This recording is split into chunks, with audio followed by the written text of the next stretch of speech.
presented by rosettabiblia.com.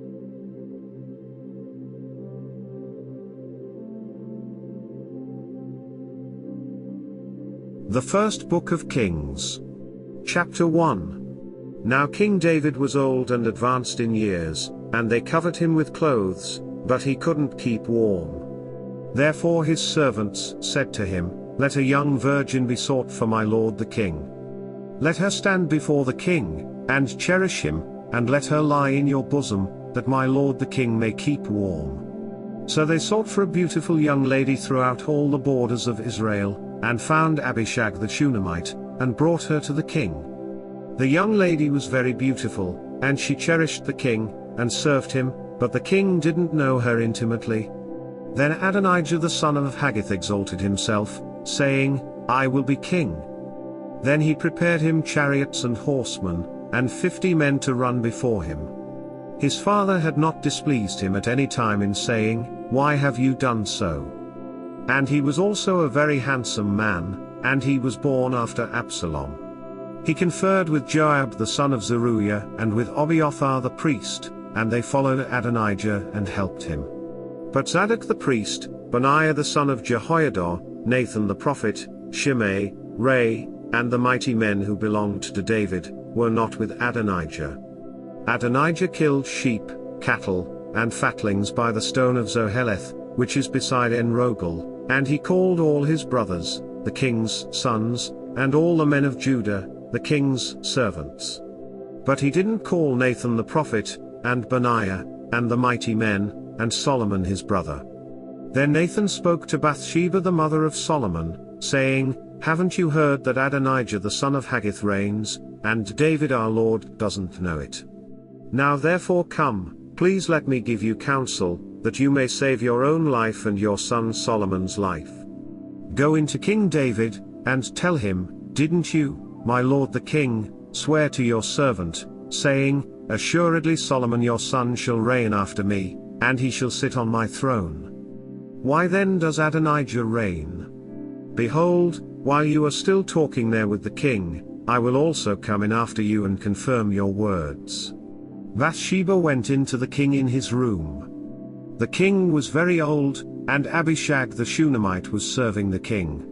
Bathsheba bowed and showed respect to the king. The king said, "What would you like?" She said to him, "My lord, you swore by Yahweh your God to your servant, Assuredly Solomon your son shall reign after me, and he shall sit on my throne. Now, behold, Adonijah reigns, and you, my lord the king, don't know it. He has slain cattle and fatlings and sheep in abundance, and has called all the sons of the king, Abiathar the priest, and Joab the captain of the army, but he hasn't called Solomon your servant. You, my lord the king, the eyes of all Israel are on you, that you should tell them who will sit on the throne of my lord the king after him. Otherwise it will happen, when my lord the king sleeps with his fathers, that I and my son Solomon will be considered criminals." Behold, while she was still talking with the king, Nathan the prophet came in. They told the king, saying, "Behold, Nathan the prophet." When he had come in before the king, he bowed himself before the king with his face to the ground. Nathan said, "My lord, king, have you said, Adonijah shall reign after me, and he shall sit on my throne? For he has gone down today, and has slain cattle, fatlings, and sheep in abundance, and has called all the king's sons, the captains of the army, and Abiathar the priest. Behold, they are eating, and drinking before him, and saying, Long live King Adonijah. But he hasn't called me, even me your servant, Zadok the priest, Benaiah the son of Jehoiada, and your servant Solomon. Was this thing done by my lord the king, and you haven't shown to your servants who should sit on the throne of my lord the king after him?" Then King David answered, "Call Bathsheba into me." She came into the king's presence and stood before the king. The king vowed and said, "As Yahweh lives, who has redeemed my soul out of all adversity, most certainly as I swore to you by Yahweh, the God of Israel, saying, Assuredly Solomon your son shall reign after me, and he shall sit on my throne in my place, I will most certainly do this today." Then Bathsheba bowed with her face to the earth and showed respect to the king, and said, "Let my lord King David live forever." King David said, "Call to me Zadok the priest, Nathan the prophet, and Benaiah the son of Jehoiada." They came before the king. The king said to them, "Take with you the servants of your lord, and cause Solomon my son to ride on my own mule, and bring him down to Gihon. Let Zadok the priest and Nathan the prophet anoint him their king over Israel. Blow the trumpet, and say, 'Long live King Solomon.' Then come up after him, and he shall come and sit on my throne, for he shall be king in my place. I have appointed him to be prince over Israel and over Judah." Benaiah the son of Jehoiada answered the king, and said, "Amen. May Yahweh, the God of my lord the king, say so. As Yahweh has been with my lord the king, even so may he be with Solomon, and make his throne greater than the throne of my lord King David." So Zadok the priest, Nathan the prophet, Benaiah the son of Jehoiada, and the Kerethites and the Pelethites went down, and had Solomon ride on King David's mule, and brought him to Gihon. Zadok the priest took the horn of oil from the tent, and anointed Solomon. They blew the trumpet, and all the people said, "Long live King Solomon." All the people came up after him, and the people piped with pipes, and rejoiced with great joy, so that the earth shook with their sound. Adonijah and all the guests who were with him heard it as they had finished eating. When Joab heard the sound of the trumpet, he said, "Why is this noise of the city being in an uproar?" While he yet spoke, behold, Jonathan the son of Abiathar the priest came, and Adonijah said, "Come in, for you are a worthy man, and bring good news." Jonathan answered Adonijah, "Most certainly our lord King David has made Solomon king. The king has sent with him Zadok the priest, Nathan the prophet, Benaiah the son of Jehoiada, and the Kerethites and the Pelethites, and they have caused him to ride on the king's mule.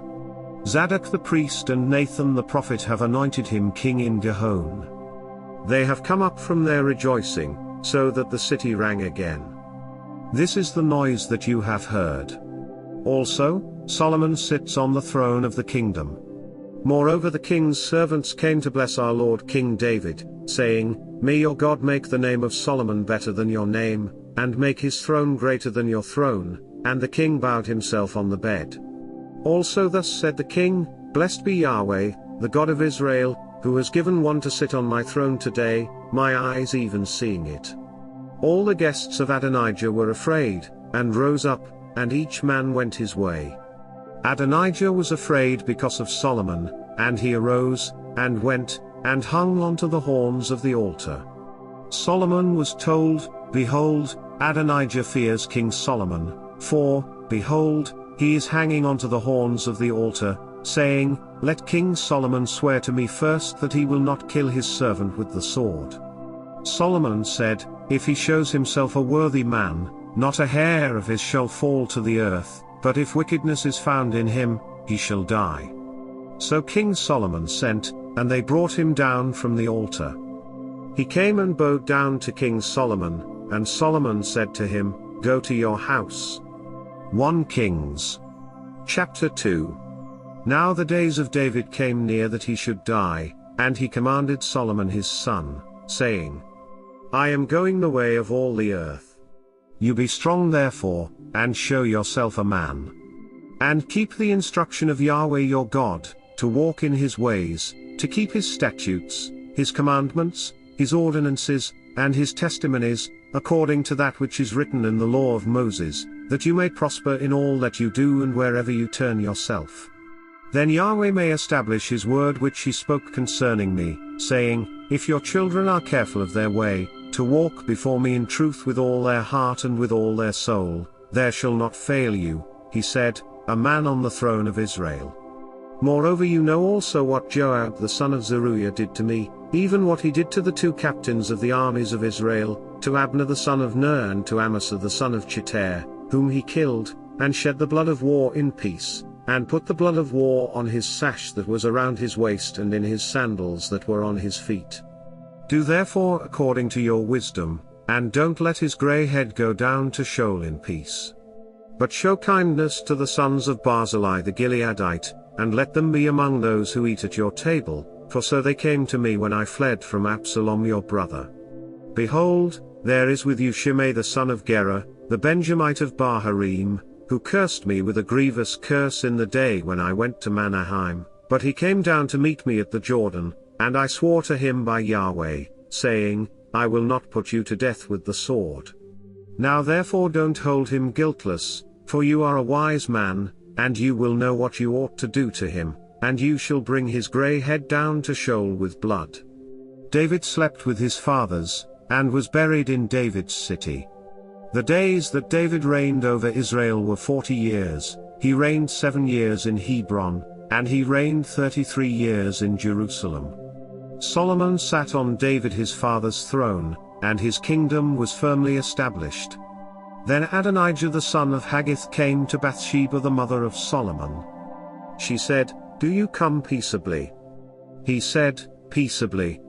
He said moreover, I have something to tell you. She said, Say on. He said, You know that the kingdom was mine, and that all Israel set their faces on me, that I should reign. However, the kingdom is turned around, and has become my brother's, for it was his from Yahweh. Now I ask one petition of you. Don't deny me, she said to him, say on. He said, Please speak to Solomon the king, for he will not tell you no, that he give me Abishag the Shunammite as wife. Bathsheba said, All right. I will speak for you to the king. Bathsheba therefore went to King Solomon, to speak to him for Adonijah. The king rose up to meet her and bowed himself to her, and sat down on his throne and caused a throne to be set for the king's mother, and she sat on his right hand. Then she said, I ask one small petition of you, don't deny me. The king said to her, Ask on, my mother, for I will not deny you. She said, Let Abishag the Shunammite be given to Adonijah your brother as wife. King Solomon answered his mother, Why do you ask Abishag the Shunammite for Adonijah? Ask for him the kingdom also, for he is my elder brother, even for him, and for Abiathar the priest, and for Joab the son of Zeruiah. Then King Solomon swore by Yahweh, saying, God do so to me, and more also, if Adonijah has not spoken this word against his own life. Now therefore as Yahweh lives, who has established me and set me on my father David's throne, and who has made me a house as he promised, surely Adonijah shall be put to death today. King Solomon sent Benaiah the son of Jehoiada, and he fell on him, so that he died. To Abiathar the priest the king said, Go to Anatoth, to your own fields, for you are worthy of death. But I will not at this time put you to death, because you bore the Lord Yahweh's ark before David my father, and because you were afflicted in all in which my father was afflicted. So Solomon thrust Abiathar out from being priest to Yahweh, that he might fulfill Yahweh's word which he spoke concerning the house of Eli in Shiloh. This news came to Joab, for Joab had followed Adonijah, although he didn't follow Absalom. Joab fled to Yahweh's tent, and held onto the horns of the altar. King Solomon was told, Joab has fled to Yahweh's tent, and behold, he is by the altar. Then Solomon sent Benaiah the son of Jehoiada, saying, Go, fall on him. Benaiah came to Yahweh's tent, and said to him, The king says, Come out. He said, No, but I will die here. Benaiah brought the king word again, saying, This is what Joab said, and this is how he answered me. The king said to him, Do as he has said, and fall on him, and bury him, that you may take away the blood, which Joab shed without cause, from me and from my father's house. Yahweh will return his blood on his own head, because he fell on 2 men more righteous and better than he, and killed them with the sword, and my father David didn't know it, Abner the son of Ner, captain of the army of Israel, and Amasa the son of Cheter, captain of the army of Judah. So their blood will return on the head of Joab and on the head of his offspring forever. But for David, for his offspring, for his house, and for his throne, there will be peace forever from Yahweh. Then Benaiah the son of Jehoiada went up and fell on him, and killed him, and he was buried in his own house in the wilderness. The king put Benaiah the son of Jehoiada in his place over the army, and the king put Zadok the priest in the place of Abiathar. The king sent and called for Shimei, and said to him, "Build yourself a house in Jerusalem, and live there, and don't go anywhere else. For on the day you go out and pass over the brook Kidron, know for certain that you will surely die. Your blood will be on your own head." Shimei said to the king, "What you say is good. As my lord the king has said, so will your servant do." Shimei lived in Jerusalem many days. At the end of 3 years, 2 of Shimei's slaves ran away to Achish, son of Maacah, king of Gath. They told Shimei, saying, "Behold, your slaves are in Gath." Shimei arose, saddled his donkey, and went to Gath to Achish to seek his slaves, and Shimei went and brought his slaves from Gath. Solomon was told that Shimei had gone from Jerusalem to Gath, and had come again. The king sent and called for Shimei, and said to him, "Didn't I adjure you by Yahweh and warn you, saying, know for certain that on the day you go out and walk anywhere else, you shall surely die? You said to me, the saying that I have heard is good. Why then have you not kept the oath of Yahweh and the commandment that I have instructed you with?" The king said moreover to Shimei, "You know in your heart all the wickedness that you did to David my father. Therefore Yahweh will return your wickedness on your own head. But King Solomon will be blessed, and David's throne will be established before Yahweh forever." So the king commanded Benaiah the son of Jehoiada, and he went out, and fell on him, so that he died. The kingdom was established in the hand of Solomon. 1 Kings chapter 3. Solomon made a marriage alliance with Pharaoh king of Egypt. He took Pharaoh's daughter and brought her into David's city until he had finished building his own house, Yahweh's house, and the wall around Jerusalem. However, the people sacrificed in the high places, because there was not yet a house built for Yahweh's name. Solomon loved Yahweh, walking in the statutes of David his father, except that he sacrificed and burned incense in the high places. The king went to Gibeon to sacrifice there, for that was the great high place. Solomon offered 1,000 burnt offerings on that altar. In Gibeon, Yahweh appeared to Solomon in a dream by night, and God said, "Ask for what I should give you." Solomon said, "You have shown to your servant David my father great loving kindness, because he walked before you in truth, in righteousness, and in uprightness of heart with you. You have kept for him this great loving kindness, that you have given him a son to sit on his throne, as it is today. Now, Yahweh my God, you have made your servant king instead of David my father. I am just a little child. I don't know how to go out or come in. Your servant is among your people which you have chosen, a great people, that can't be numbered or counted for multitude. Give your servant therefore an understanding heart to judge your people, that I may discern between good and evil, for who is able to judge this great people of yours?"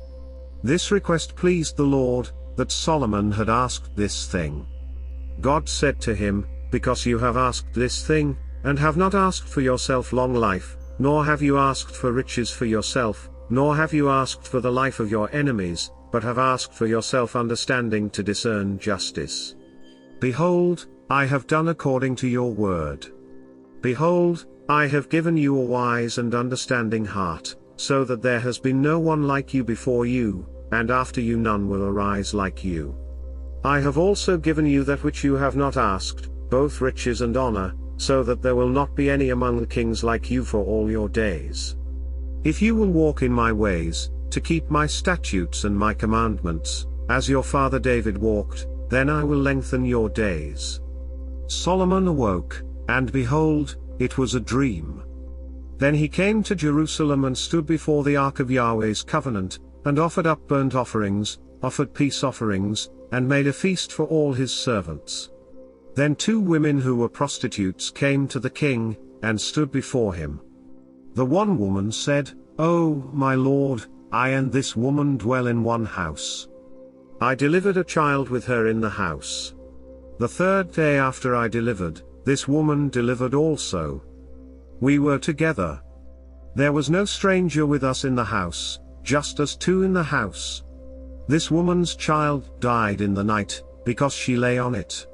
She arose at midnight, and took my son from beside me while your servant slept, and laid it in her bosom, and laid her dead child in my bosom.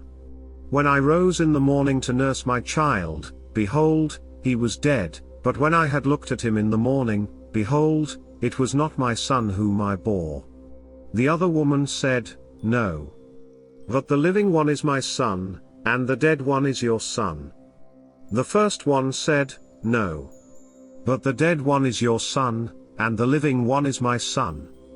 They argue like this before the king. Then the king said, One says, This is my son who lives, and your son is the dead, and the other says, No. But your son is the dead one, and my son is the living one. The king said, Get me a sword. So they brought a sword before the king. The king said, Divide the living child in two, and give half to the one, and half to the other. Then the woman whose the living child was spoke to the king, for her heart yearned over her son, and she said, Oh, my lord, give her the living child, and in no way kill him. But the other said, He shall be neither mine nor yours. Divide him. Then the king answered, Give the first woman the living child, and definitely do not kill him. She is his mother. All Israel heard of the judgment which the king had judged, and they feared the king, for they saw that the wisdom of God was in him to do justice. 1 Kings. Chapter 4. King Solomon was king over all Israel. These were the princes whom he had: Azariah the son of Zadok, the priest; Elihoreph and Ahijah, the sons of Shisha, scribes; Jehoshaphat the son of Ahilud, the recorder; Benaiah the son of Jehoiada was over the army; Zadok and Abiathar were priests; Azariah the son of Nathan was over the officers; Zabad the son of Nathan was chief minister, the king's friend; Ahishar was over the household, and Adoniram the son of Abda was over the men subject to forced labor. Solomon had 12 officers over all Israel, who provided food for the king and his household. Each man had to make provision for a month in the year. These are their names: Ben-Hur, in the hill country of Ephraim; Ben-Decker, in Makaz, in Shaalbim, Beth-Shemesh, and Elon Beth-Hanan; Ben-Hesed, in Arubboth, Soko, and all the land of Hepher belonged to him; Ben-Abinadab, in all the height of Dor, he had Tophoth, Solomon's daughter, as wife; Baana the son of Ahilud, in Tanakh and Megiddo, and all Bethshean which is beside Zarethan, beneath Jezreel, from Bethshean to Abel-Meholah, as far as beyond Jokmeam; Ben-Geber, in Ramoth-Gilead, the towns of Yair the son of Manasseh, which are in Gilead, belonged to him, and the region of Argob, which is in Bashan, 60 great cities with walls and bronze bars, belonged to him; Ahinadab the son of Iddo, in Manaheim; Ahimaaz, in Naphtali; he also took Basemath the daughter of Solomon as wife; Baana the son of Hushai, in Asher and Bealoth; Jehoshaphat the son of Paruah, in Issachar; Shimei the son of Elah, in Benjamin; Geber the son of Uri, in the land of Gilead, the country of Sihon king of the Amorites and of Og, king of Bashan, and he was the only officer who was in the land. Judah and Israel were numerous as the sand which is by the sea in multitude, eating and drinking and making merry. Solomon ruled over all the kingdoms from the river to the land of the Philistines, and to the border of Egypt. They brought tribute, and served Solomon all the days of his life. Solomon's provision for one day was 30 cors of fine flour, 60 measures of meal, 10 head of fat cattle, 20 head of cattle out of the pastures, and 100 sheep, in addition to deer, gazelles, roebucks, and fattened fowl. For he had dominion over all on this side the river, from Tifsa even to Gaza, over all the kings on this side the river, and he had peace on all sides around him. Judah and Israel lived safely, every man under his vine and under his fig tree, from Dan even to Beersheba, all the days of Solomon. Solomon had 40,000 stalls of horses for his chariots, and 12,000 horsemen. Those officers provided food for King Solomon, and for all who came to King Solomon's table, every man in his month. They let nothing be lacking. They also brought barley and straw for the horses and swift steeds to the place where the officers were, each man according to his duty. God gave Solomon abundant wisdom, understanding, and breadth of mind like the sand that is on the seashore. Solomon's wisdom excelled the wisdom of all the children of the East and all the wisdom of Egypt. For he was wiser than all men, wiser than Ethan the Ezrahite, Heman, Calcol, and Dada, the sons of Mahal, and his fame was in all the nations all around. He spoke 3,000 proverbs, and his songs numbered 1,005. He spoke of trees, from the cedar that is in Lebanon even to the hyssop that grows out of the wall. He also spoke of animals, of birds, of creeping things, and of fish. People of all nations came to hear the wisdom of Solomon, sent by all kings of the earth who had heard of his wisdom. 1 Kings. Chapter 5. Hiram king of Tyre sent his servants to Solomon, for he had heard that they had anointed him king in the place of his father, and Hiram had always loved David. Solomon sent to Hiram, saying, "You know that David my father could not build a house for the name of Yahweh his God because of the wars which were around him on every side, until Yahweh put his enemies under the soles of his feet. But now Yahweh my God has given me rest on every side. There is no enemy and no evil occurrence. Behold, I intend to build a house for the name of Yahweh my God, as Yahweh spoke to David my father, saying, Your son, whom I will set on your throne in your place shall build the house for my name. Now therefore command that cedar trees be cut for me out of Lebanon. My servants will be with your servants, and I will give you wages for your servants according to all that you say. For you know that there is nobody among us who knows how to cut timber like the Sidonians." When Hiram heard the words of Solomon, he rejoiced greatly, and said, Blessed is Yahweh today, who has given to David a wise son to rule over this great people. Hiram sent to Solomon, saying, I have heard the message which you have sent to me. I will do all your desire concerning timber of cedar, and concerning cypress timber. My servants will bring them down from Lebanon to the sea. I will make them into rafts to go by sea to the place that you specify to me, and will cause them to be broken up there, and you will receive them. You will accomplish my desire, in giving food for my household. So Hiram gave Solomon cedar timber and cypress timber according to all his desire. Solomon gave Hiram 20,000 cors of wheat for food to his household, and 20 cors of pure oil. Solomon gave this to Hiram year by year. Yahweh gave Solomon wisdom, as he promised him.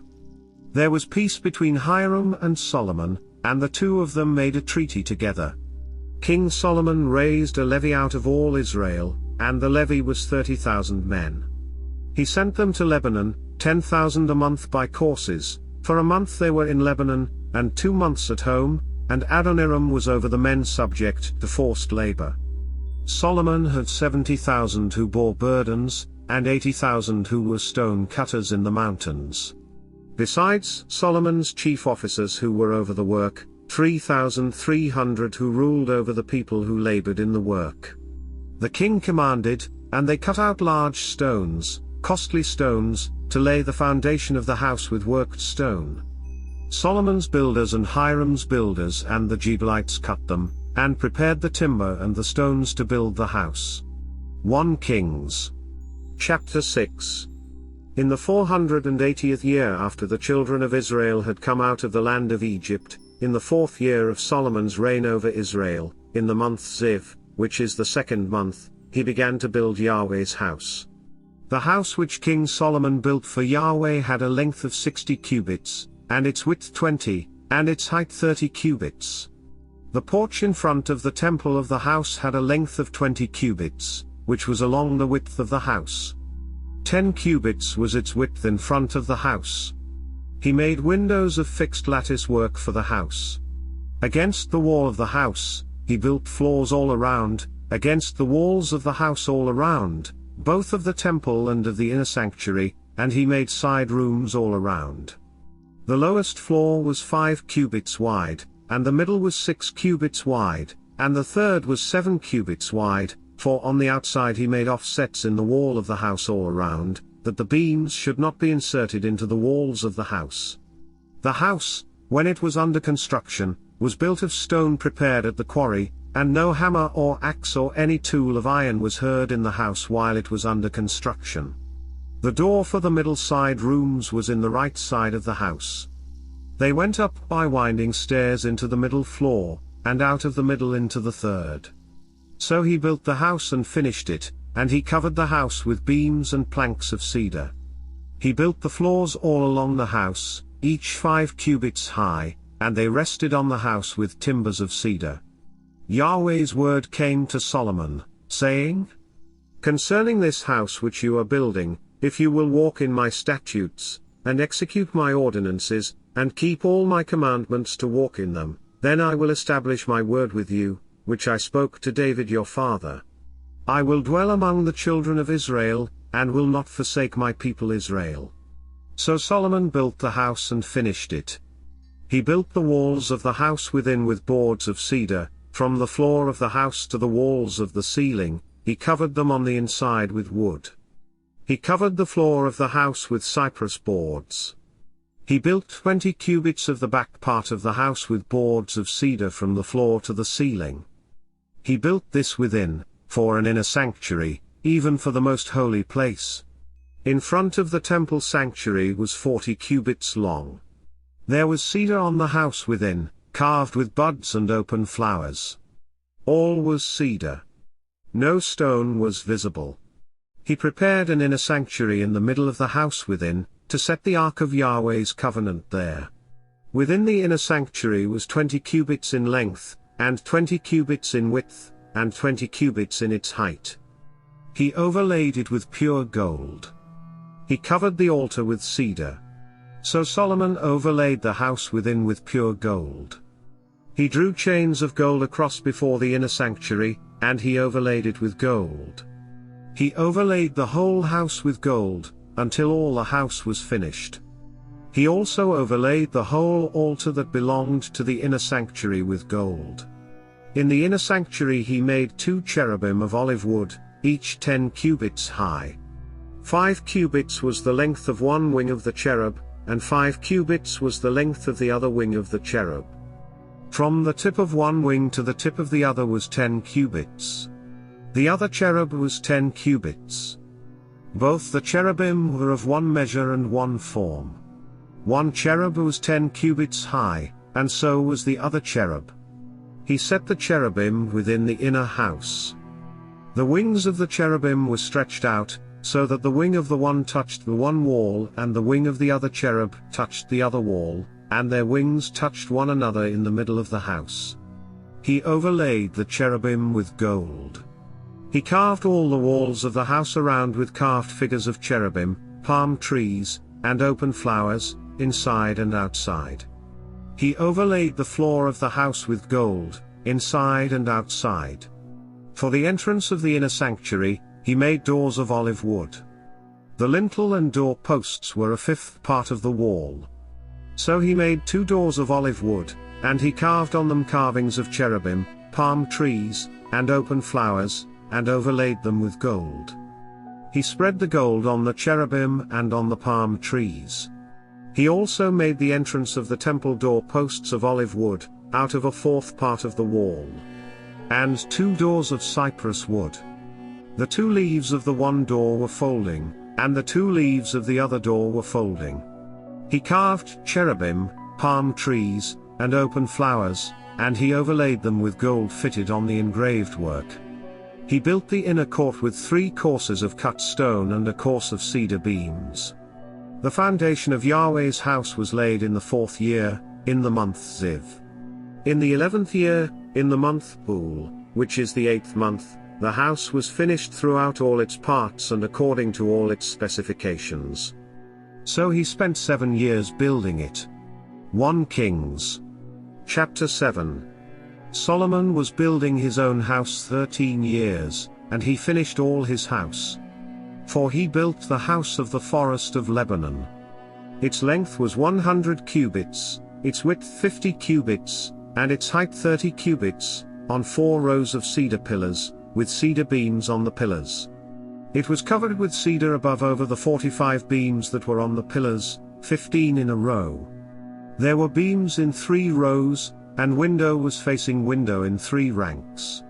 All the doors and posts were made square with beams, and window was facing window in 3 ranks.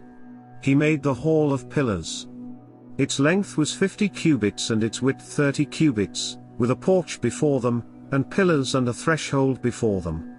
He made the porch of the throne where he was to judge, even the porch of judgment, and it was covered with cedar from floor to floor. His house where he was to dwell, the other court within the porch, was of the same construction. He made also a house for Pharaoh's daughter, whom Solomon had taken as wife, like this porch. All these were of costly stones, even of stone cut according to measure, sawed with saws, inside and outside, even from the foundation to the coping, and so on the outside to the great court. The foundation was of costly stones, even great stones, stones of 10 cubits and stones of 8 cubits. Above were costly stones, even cut stone, according to measure, and cedar wood. The great court around had 3 courses of cut stone with a course of cedar beams, like the inner court of Yahweh's house and the porch of the house. King Solomon sent and brought Hiram out of Tyre.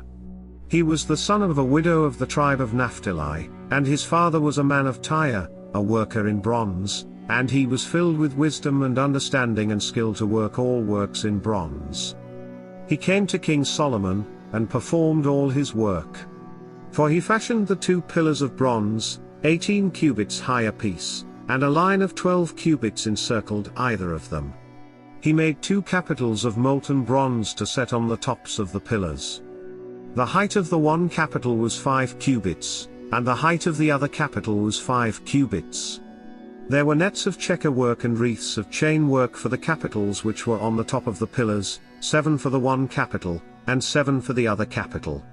So he made the pillars, and there were 2 rows of pomegranates around the one network, to cover the capitals that were on the top of the pillars, and he did so for the other capital.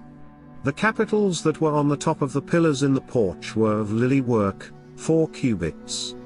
There were capitals above also on the 2 pillars, close by the belly which was beside the network. There were 200 pomegranates in rows around the other capital. He set up the pillars at the porch of the temple. He set up the right pillar and called its name Jachin, and he set up the left pillar and called its name Boaz. On the tops of the pillars was lily work. So the work of the pillars was finished. He made the molten sea 10 cubits from brim to brim, round in shape. Its height was 5 cubits, and a line of 30 cubits encircled it. Under its brim around there were buds which encircled it for 10 cubits, encircling the sea. The buds were in 2 rows, cast when it was cast. It stood on 12 oxen, 3 looking toward the north, and 3 looking toward the west, and 3 looking toward the south, and 3 looking toward the east, and the sea was set on them above, and all their hind quarters were inward. It was a hand-width thick. Its brim was worked like the brim of a cup, like the flower of a lily. It held 2,000 baths. He made the 10 bases of bronze. The length of one base was 4 cubits its width, and 3 cubits its height. The work of the bases was like this: they had panels, and there were panels between the ledges. And on the panels that were between the ledges were lions, oxen, and cherubim, and on the ledges there was a pedestal above, and beneath the lions and oxen were wreaths of hanging work. Every base had 4 bronze wheels and axles of bronze, and its 4 feet had supports. The supports were cast beneath the basin, with wreaths at the side of each. Its opening within the capital, and above was a cubit. Its opening was round like the work of a pedestal, 1.5 cubits, and also on its opening were engravings, and their panels were square, not round. The 4 wheels were underneath the panels, and the axles of the wheels were in the base. The height of a wheel was a cubit and half a cubit. The work of the wheels was like the work of a chariot wheel. Their axles, their rims, their spokes, and their hubs were all of cast metal. There were 4 supports at the 4 corners of each base. Its supports were of the base itself. In the top of the base there was a round band half a cubit high, and on the top of the base its supports and its panels were the same. On the plates of its supports and on its panels, he engraved cherubim, lions, and palm trees, each in its space, with wreaths all around. He made the 10 bases in this way. All of them had 1 casting, 1 measure, and 1 form. He made 10 basins of bronze. 1 basin contained 40 baths. Every basin measured 4 cubits. 1 basin was on every one of the 10 bases. He set the bases, 5 on the right side of the house and 5 on the left side of the house. He set the sea on the right side of the house eastward and toward the south. Hiram made the pots, the shovels, and the basins. So Hiram finished doing all the work that he worked for King Solomon in Yahweh's house. The 2 pillars, the 2 bowls of the capitals that were on the top of the pillars, the 2 networks to cover the 2 bowls of the capitals that were on the top of the pillars. The 400 pomegranates for the 2 networks, 2 rows of pomegranates for each network, to cover the 2 bowls of the capitals that were on the pillars. The 10 bases, the 10 basins on the bases. The 1 sea, the 12 oxen under the sea. The pots, the shovels, and the basins.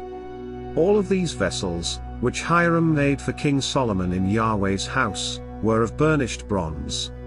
The king cast them in the plain of the Jordan, in the clay ground between Succoth and Zarethan. Solomon left all the vessels unweighed, because there were so many of them. The weight of the bronze could not be determined. Solomon made all the vessels that were in Yahweh's house, the golden altar and the table that the showbread was on, of gold. And the lampstands, 5 on the right side and 5 on the left, in front of the inner sanctuary, of pure gold, and the flowers, the lamps, and the tongs of gold. The cups, the snuffers, the basins, the spoons, and the fire pans of pure gold, and the hinges, both for the doors of the inner house, the most holy place, and for the doors of the house, of the temple, of gold. Thus all the work that King Solomon did in Yahweh's house was finished. Solomon brought in the things which David his father had dedicated, the silver, the gold, and the vessels, and put them in the treasuries of Yahweh's house. 1 Kings. Chapter 8. Then Solomon assembled the elders of Israel with all the heads of the tribes, the princes of the fathers' households of the children of Israel, to King Solomon in Jerusalem, to bring up the ark of Yahweh's covenant out of David's city, which is Zion. All the men of Israel assembled themselves to King Solomon at the feast in the month Ethanim, which is the 7th month. All the elders of Israel came, and the priests picked up the ark. They brought up Yahweh's ark, the tent of meeting, and all the holy vessels that were in the tent. The priests and the Levites brought these up. King Solomon and all the congregation of Israel, who were assembled to him, were with him before the ark, sacrificing sheep and cattle that could not be counted or numbered for multitude. The priests brought in the ark of Yahweh's covenant to its place, into the inner sanctuary of the house, to the most holy place, even under the cherubim's wings. For the cherubim spread their wings out over the place of the ark, and the cherubim covered the ark and its poles above. The poles were so long that the ends of the poles were seen from the holy place before the inner sanctuary, but they were not seen outside. They are there to this day. There was nothing in the ark except the 2 stone tablets which Moses put there at Horeb, when Yahweh made a covenant with the children of Israel, when they came out of the land of Egypt. It came to pass, when the priests had come out of the holy place, that the cloud filled Yahweh's house, so that the priests could not stand to minister by reason of the cloud, for Yahweh's glory filled Yahweh's house. Then Solomon said, Yahweh has said that he would dwell in the thick darkness. I have surely built you a house of habitation, a place for you to dwell in forever." The king turned his face around and blessed all the assembly of Israel, and all the assembly of Israel stood. He said, "Blessed is Yahweh, the God of Israel, who spoke with his mouth to David your father, and has with his hand fulfilled it, saying, Since the day that I brought my people Israel out of Egypt, I chose no city out of all the tribes of Israel to build a house, that my name might be there, but I chose David to be over my people Israel. Now it was in the heart of David my father to build a house for the name of Yahweh, the God of Israel. But Yahweh said to David my father, Whereas it was in your heart to build a house for my name, you did well that it was in your heart. Nevertheless, you shall not build the house, but your son who shall come out of your body, he shall build the house for my name.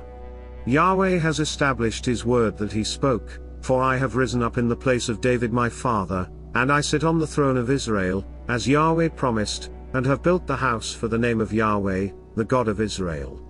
There I have set a place for the ark, in which is Yahweh's covenant, which he made with our fathers when he brought them out of the land of Egypt. Solomon stood before Yahweh's altar in the presence of all the assembly of Israel, and spread out his hands toward heaven. And he said, Yahweh, the God of Israel, there is no God like you, in heaven above, or on earth beneath, who keeps covenant and loving kindness with your servants who walk before you with all their heart. Who has kept with your servant David my father that which you promised him. Yes, you spoke with your mouth, and have fulfilled it with your hand, as it is today. Now therefore, may Yahweh, the God of Israel, keep with your servant David my father that which you have promised him, saying, There shall not fail from you a man in my sight to sit on the throne of Israel, if only your children take heed to their way, to walk before me as you have walked before me. Now therefore, God of Israel, please let your word be verified, which you spoke to your servant David my father. But will God in very deed dwell on the earth? Behold, heaven and the heaven of heavens can't contain you, how much less this house that I have built. Yet have respect for the prayer of your servant and for his supplication, Yahweh my God, to listen to the cry and to the prayer which your servant prays before you today. That your eyes may be open toward this house night and day, even toward the place of which you have said, My name shall be there, to listen to the prayer which your servant prays toward this place. Listen to the supplication of your servant, and of your people Israel, when they pray toward this place. Yes, here in heaven, your dwelling place, and when you hear, forgive. If a man sins against his neighbor, and an oath is laid on him to cause him to swear, and he comes and swears before your altar in this house. Then hear in heaven, and act, and judge your servants, condemning the wicked, to bring his way on his own head, and justifying the righteous, to give him according to his righteousness. When your people Israel are struck down before the enemy because they have sinned against you, if they turn again to you and confess your name, and pray and make supplication to you in this house. Then hear in heaven, and forgive the sin of your people Israel, and bring them again to the land which you gave to their fathers. When the sky is shut up and there is no rain because they have sinned against you, if they pray toward this place and confess your name, and turn from their sin when you afflict them. Then hear in heaven, and forgive the sin of your servants, and of your people Israel, when you teach them the good way in which they should walk, and send rain on your land which you have given to your people for an inheritance. If there is famine in the land, if there is pestilence, if there is blight, mildew, locust or caterpillar, if their enemy besieges them in the land of their cities, whatever plague, whatever sickness there is, whatever prayer and supplication is made by any man, or by all your people Israel, who shall each know the plague of his own heart, and spread out his hands toward this house. Then hear in heaven, your dwelling place, and forgive, and act, and give to every man according to all his ways, whose heart you know, for you, even you only, know the hearts of all the children of men. That they may fear you all the days that they live in the land which you gave to our fathers. Moreover, concerning the foreigner, who is not of your people Israel, when he comes out of a far country for your name's sake. For they shall hear of your great name and of your mighty hand and of your outstretched arm, when he comes and prays toward this house. here in heaven, your dwelling place, and do according to all that the foreigner calls to you for, that all the peoples of the earth may know your name, to fear you, as do your people Israel, and that they may know that this house which I have built is called by your name. If your people go out to battle against their enemy, by whatever way you shall send them, and they pray to Yahweh toward the city which you have chosen, and toward the house which I have built for your name, then hear in heaven their prayer and their supplication, and maintain their cause. If they sin against you, for there is no man who doesn't sin, and you are angry with them and deliver them to the enemy, so that they carry them away captive to the land of the enemy, far off or near. Yet if they repent in the land where they are carried captive, and turn again, and make supplication to you in the land of those who carried them captive, saying, We have sinned and have done perversely, we have dealt wickedly. If they return to you with all their heart, and with all their soul in the land of their enemies who carried them captive, and pray to you toward their land which you gave to their fathers, the city which you have chosen and the house which I have built for your name, then hear their prayer and their supplication in heaven, your dwelling place, and maintain their cause. And forgive your people who have sinned against you, and all their transgressions in which they have transgressed against you, and give them compassion before those who carried them captive, that they may have compassion on them. For they are your people and your inheritance, which you brought out of Egypt, from the middle of the iron furnace. That your eyes may be opened to the supplication of your servant, and to the supplication of your people Israel, to listen to them whenever they cry to you. For you separated them from among all the peoples of the earth to be your inheritance, as you spoke by Moses your servant, when you brought our fathers out of Egypt, Lord Yahweh. It was so, that when Solomon had finished praying all this prayer and supplication to Yahweh, he arose from before Yahweh's altar, from kneeling on his knees with his hands spread out toward heaven. He stood and blessed all the assembly of Israel with a loud voice, saying, Blessed be Yahweh, who has given rest to his people Israel, according to all that he promised. There has not failed one word of all his good promise, which he promised by Moses his servant. May Yahweh our God be with us as he was with our fathers. Let him not leave us or forsake us, that he may incline our hearts to him, to walk in all his ways, and to keep his commandments, his statutes, and his ordinances, which he commanded our fathers. Let these my words, with which I have made supplication before Yahweh, be near to Yahweh our God day and night, that he may maintain the cause of his servant, and the cause of his people Israel, as every day requires. That all the peoples of the earth may know that Yahweh himself is God. There is no one else. Let your heart therefore be perfect with Yahweh our God, to walk in his statutes, and to keep his commandments, as it is today.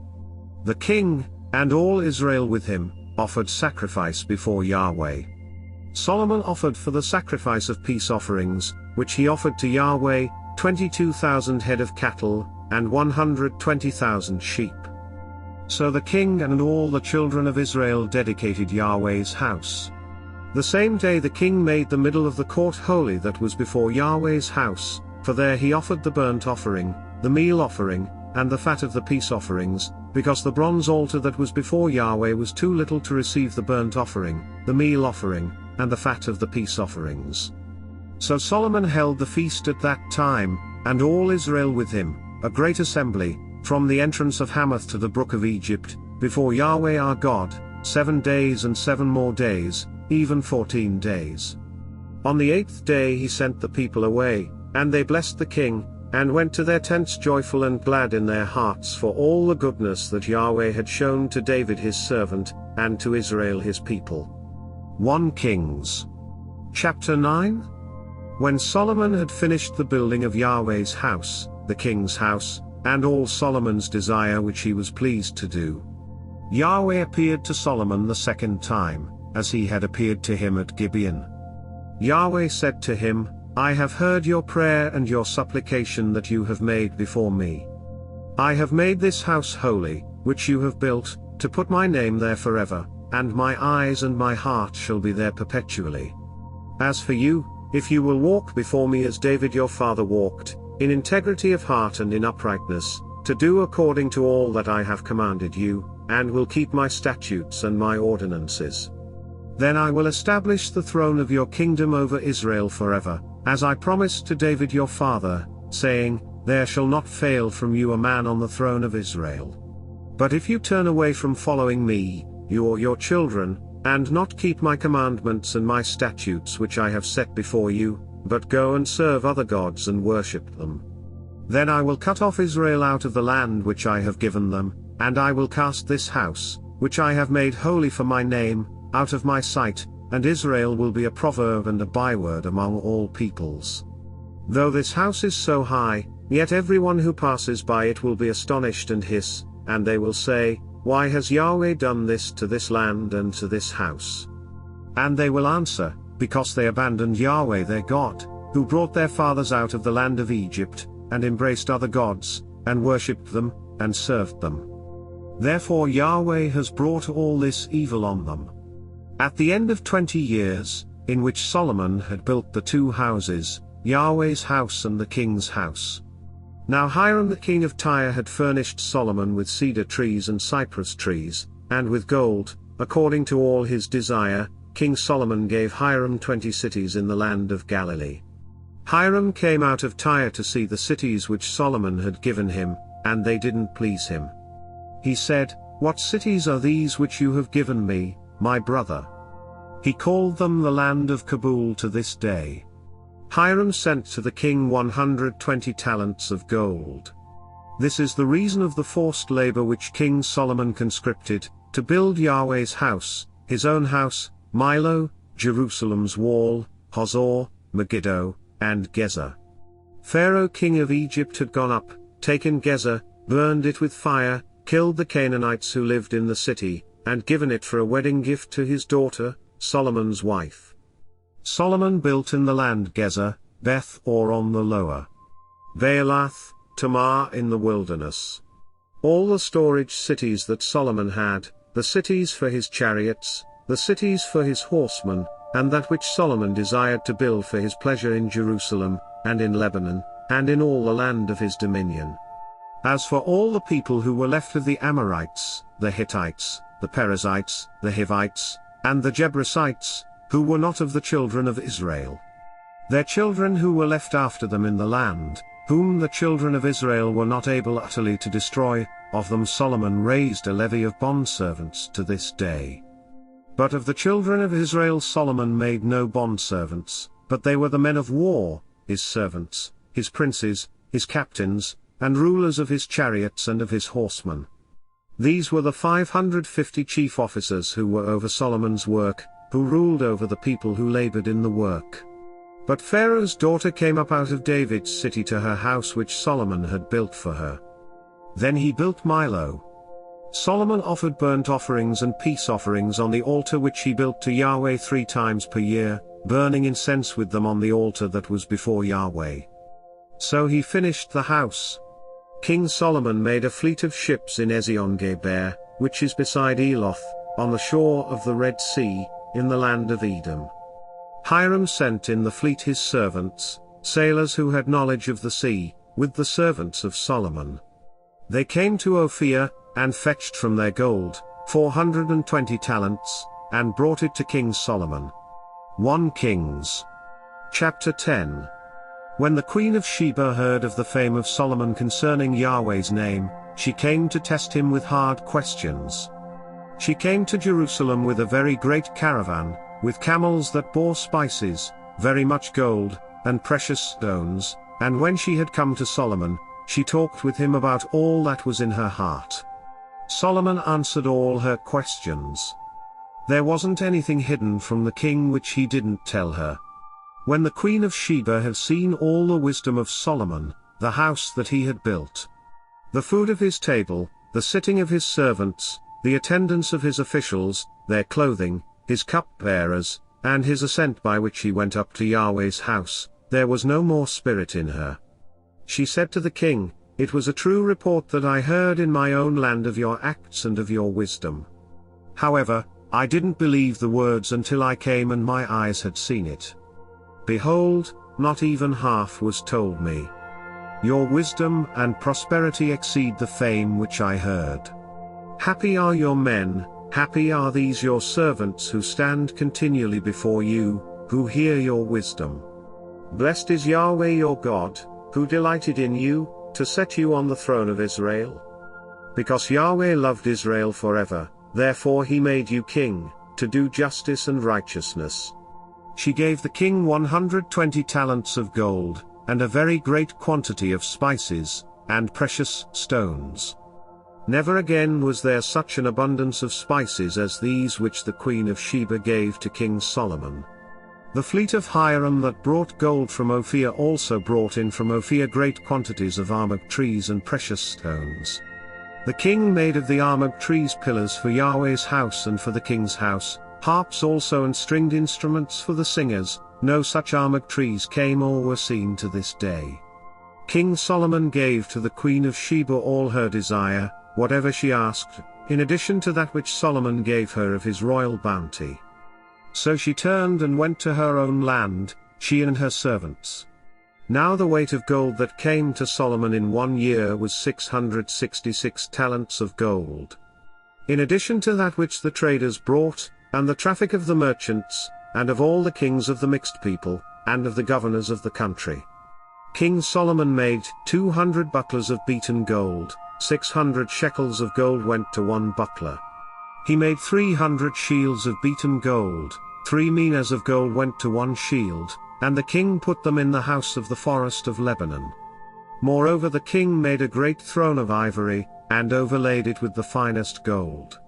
There were 6 steps to the throne, and the top of the throne was round behind, and there were armrests on either side by the place of the seat, and 2 lions standing beside the armrests. 12 lions stood there on the one side and on the other on the 6 steps. Nothing like it was made in any kingdom. All King Solomon's drinking vessels were of gold, and all the vessels of the house of the forest of Lebanon were of pure gold. None were of silver, because it was considered of little value in the days of Solomon. For the king had a fleet of ships of Tarshish at sea with Hiram's fleet. Once every 3 years the fleet of Tarshish came bringing gold, silver, ivory, apes, and peacocks. So King Solomon exceeded all the kings of the earth in riches and in wisdom. All the earth sought the presence of Solomon to hear his wisdom which God had put in his heart. Year after year, every man brought his tribute, vessels of silver, vessels of gold, clothing, armor, spices, horses, and mules. Solomon gathered together chariots and horsemen. He had 1,400 chariots and 12,000 horsemen. He kept them in the chariot cities and with the king at Jerusalem. The king made silver as common as stones in Jerusalem, and cedars as common as the sycamore trees that are in the lowland. The horses which Solomon had were brought out of Egypt. The king's merchants received them in droves, each drove at a price. A chariot was imported from Egypt for 600 shekels of silver, and a horse for 150 shekels, and so they exported them to all the kings of the Hittites and to the kings of Syria. 1 Kings. Chapter 11. Now King Solomon loved many foreign women, together with the daughter of Pharaoh, women of the Moabites, Ammonites, Edomites, Sidonians, and Hittites. Of the nations concerning which Yahweh said to the children of Israel, You shall not go among them, neither shall they come among you, for surely they will turn away your heart after their gods. Solomon joined to these in love. He had 700 wives, princesses, and 300 concubines. His wives turned his heart away. When Solomon was old, his wives turned away his heart after other gods, and his heart was not perfect with Yahweh his God, as the heart of David his father was. For Solomon went after Ashtoreth the goddess of the Sidonians, and after Milcom the abomination of the Ammonites. Solomon did that which was evil in Yahweh's sight, and didn't go fully after Yahweh, as David his father did. Then Solomon built a high place for Chemosh the abomination of Moab, on the mountain that is before Jerusalem, and for Moloch the abomination of the children of Ammon. So he did for all his foreign wives, who burned incense and sacrificed to their gods. Yahweh was angry with Solomon, because his heart was turned away from Yahweh, the God of Israel, who had appeared to him twice, and had commanded him concerning this thing, that he should not go after other gods, but he didn't keep that which Yahweh commanded.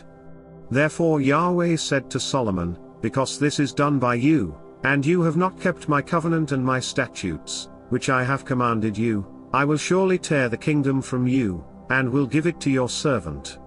Nevertheless, I will not do it in your days, for David your father's sake, but I will tear it out of your son's hand.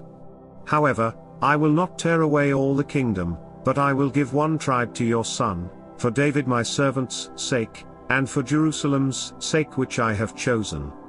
Yahweh raised up an adversary to Solomon, Hadad the Edomite. He was one of the king's offspring in Edom.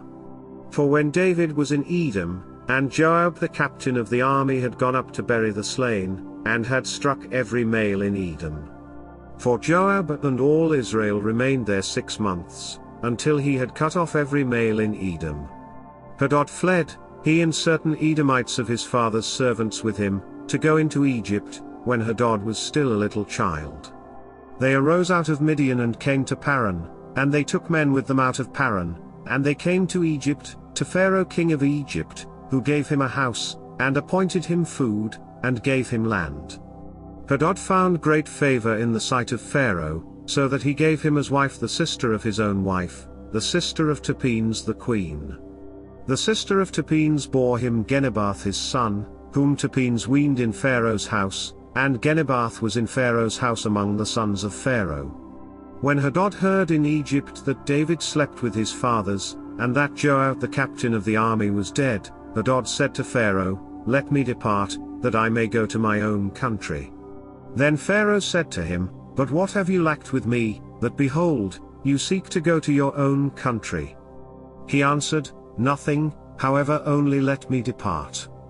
God raised up an adversary to him, Rezon the son of Eliada, who had fled from his lord, Hadadezer king of Zobah. He gathered men to himself, and became captain over a troop, when David killed them of Zobah. They went to Damascus and lived there, and reigned in Damascus. He was an adversary to Israel all the days of Solomon, in addition to the mischief of Hadad. He abhorred Israel, and reigned over Syria. Jeroboam the son of Nebat, an Ephraimite of Zeradah, a servant of Solomon, whose mother's name was Zeruiah, a widow, also lifted up his hand against the king. This was the reason why he lifted up his hand against the king. Solomon built Milo, and repaired the breach of his father David's city. The man Jeroboam was a mighty man of valor, and Solomon saw the young man that he was industrious, and he put him in charge of all the labor of the house of Joseph. At that time, when Jeroboam went out of Jerusalem, the prophet Ahijah the Shilonite found him on the way. Now Ahijah had clad himself with a new garment, and the two of them were alone in the field. Ahijah took the new garment that was on him, and tore it in 12 pieces. He said to Jeroboam, "Take 10 pieces, for Yahweh, the God of Israel, says, Behold, I will tear the kingdom out of the hand of Solomon, and will give 10 tribes to you. But he shall have 1 tribe, for my servant David's sake and for Jerusalem's sake, the city which I have chosen out of all the tribes of Israel. Because they have forsaken me, and have worshipped Ashtoreth the goddess of the Sidonians, Chemosh the god of Moab, and Milcom the god of the children of Ammon. They have not walked in my ways, to do that which is right in my eyes, and to keep my statutes and my ordinances, as David his father did. However, I will not take the whole kingdom out of his hand, but I will make him prince all the days of his life for David my servant's sake whom I chose, who kept my commandments and my statutes. But I will take the kingdom out of his son's hand and will give it to you, even 10 tribes. I will give 1 tribe to his son, that David my servant may have a lamp always before me in Jerusalem, the city which I have chosen for myself to put my name there. I will take you, and you shall reign according to all that your soul desires, and shall be king over Israel. It shall be, if you will listen to all that I command you, and will walk in my ways, and do that which is right in my eyes, to keep my statutes and my commandments, as David my servant did, that I will be with you, and will build you a sure house, as I built for David, and will give Israel to you.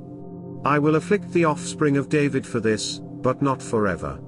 Therefore Solomon sought to kill Jeroboam, but Jeroboam arose and fled into Egypt, to Shishak king of Egypt, and was in Egypt until the death of Solomon. Now the rest of the acts of Solomon, and all that he did, and his wisdom, aren't they written in the book of the Acts of Solomon? The time that Solomon reigned in Jerusalem over all Israel was 40 years. Solomon slept with his fathers, and was buried in his father David's city, and Rehoboam his son reigned in his place. 1 Kings. Chapter 12. Rehoboam went to Shechem, for all Israel had come to Shechem to make him king. When Jeroboam the son of Nebat heard of it, for he was yet in Egypt, where he had fled from the presence of King Solomon, and Jeroboam lived in Egypt. And they sent and called him. Jeroboam and all the assembly of Israel came, and spoke to Rehoboam, saying, Your father made our yoke difficult. Now therefore make the hard service of your father, and his heavy yoke which he put on us, lighter, and we will serve you. He said to them, Depart for 3 days, then come back to me. So the people departed. King Rehoboam took counsel with the old men who had stood before Solomon his father while he yet lived, saying, What counsel do you give me to answer these people? They replied, If you will be a servant to this people today, and will serve them, and answer them with good words, then they will be your servants forever. But he abandoned the counsel of the old men which they had given him, and took counsel with the young men who had grown up with him, who stood before him. He said to them, What counsel do you give, that we may answer these people who have spoken to me, saying, Make the yoke that your father put on us lighter? The young men who had grown up with him said to him, Tell these people who spoke to you, saying, Your father made our yoke heavy, but make it lighter to us. Tell them, My little finger is thicker than my father's waist. Now my father burdened you with a heavy yoke, but I will add to your yoke. My father chastised you with whips, but I will chastise you with scorpions. So Jeroboam and all the people came to Rehoboam the 3rd day, as the king asked, saying, Come to me again the 3rd day.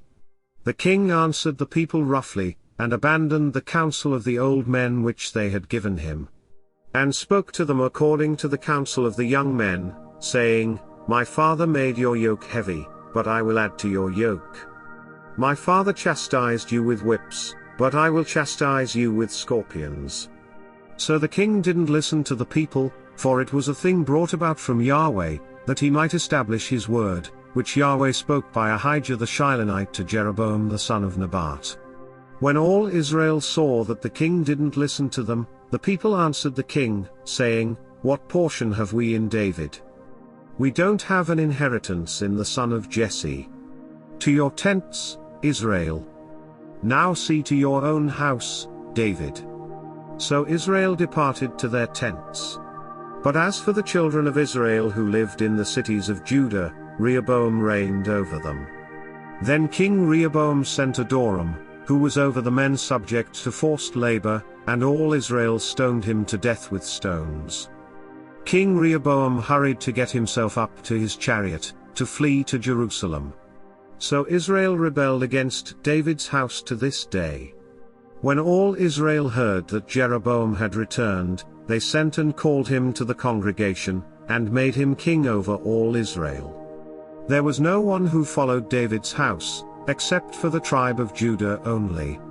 When Rehoboam had come to Jerusalem, he assembled all the house of Judah and the tribe of Benjamin, 180,000 chosen men who were warriors, to fight against the house of Israel, to bring the kingdom again to Rehoboam the son of Solomon. But the word of God came to Shemaiah the man of God, saying, Speak to Rehoboam the son of Solomon, king of Judah, and to all the house of Judah and Benjamin, and to the rest of the people, saying, Yahweh says, You shall not go up or fight against your brothers, the children of Israel. Everyone return to his house, for this thing is from me.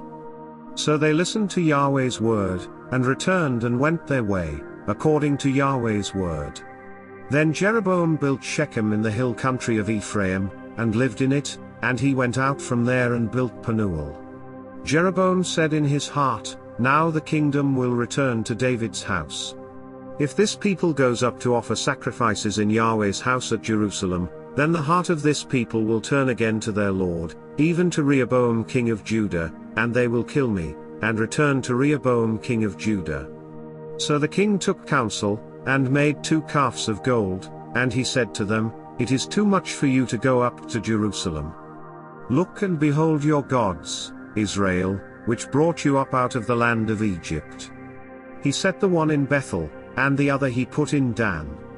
This thing became a sin, for the people went even as far as Dan to worship before the one there. He made houses of high places, and made priests from among all the people, who were not of the sons of Levi. Jeroboam ordained a feast in the 8th month, on the 15th day of the month, like the feast that is in Judah, and he went up to the altar. He did so in Bethel, sacrificing to the calves that he had made, and he placed in Bethel the priests of the high places that he had made. He went up to the altar which he had made in Bethel on the 15th day in the 8th month, even in the month which he had devised of his own heart, and he ordained a feast for the children of Israel, and went up to the altar to burn incense. 1 Kings chapter 13. Behold, a man of God came out of Judah by Yahweh's word to Bethel, and Jeroboam was standing by the altar to burn incense.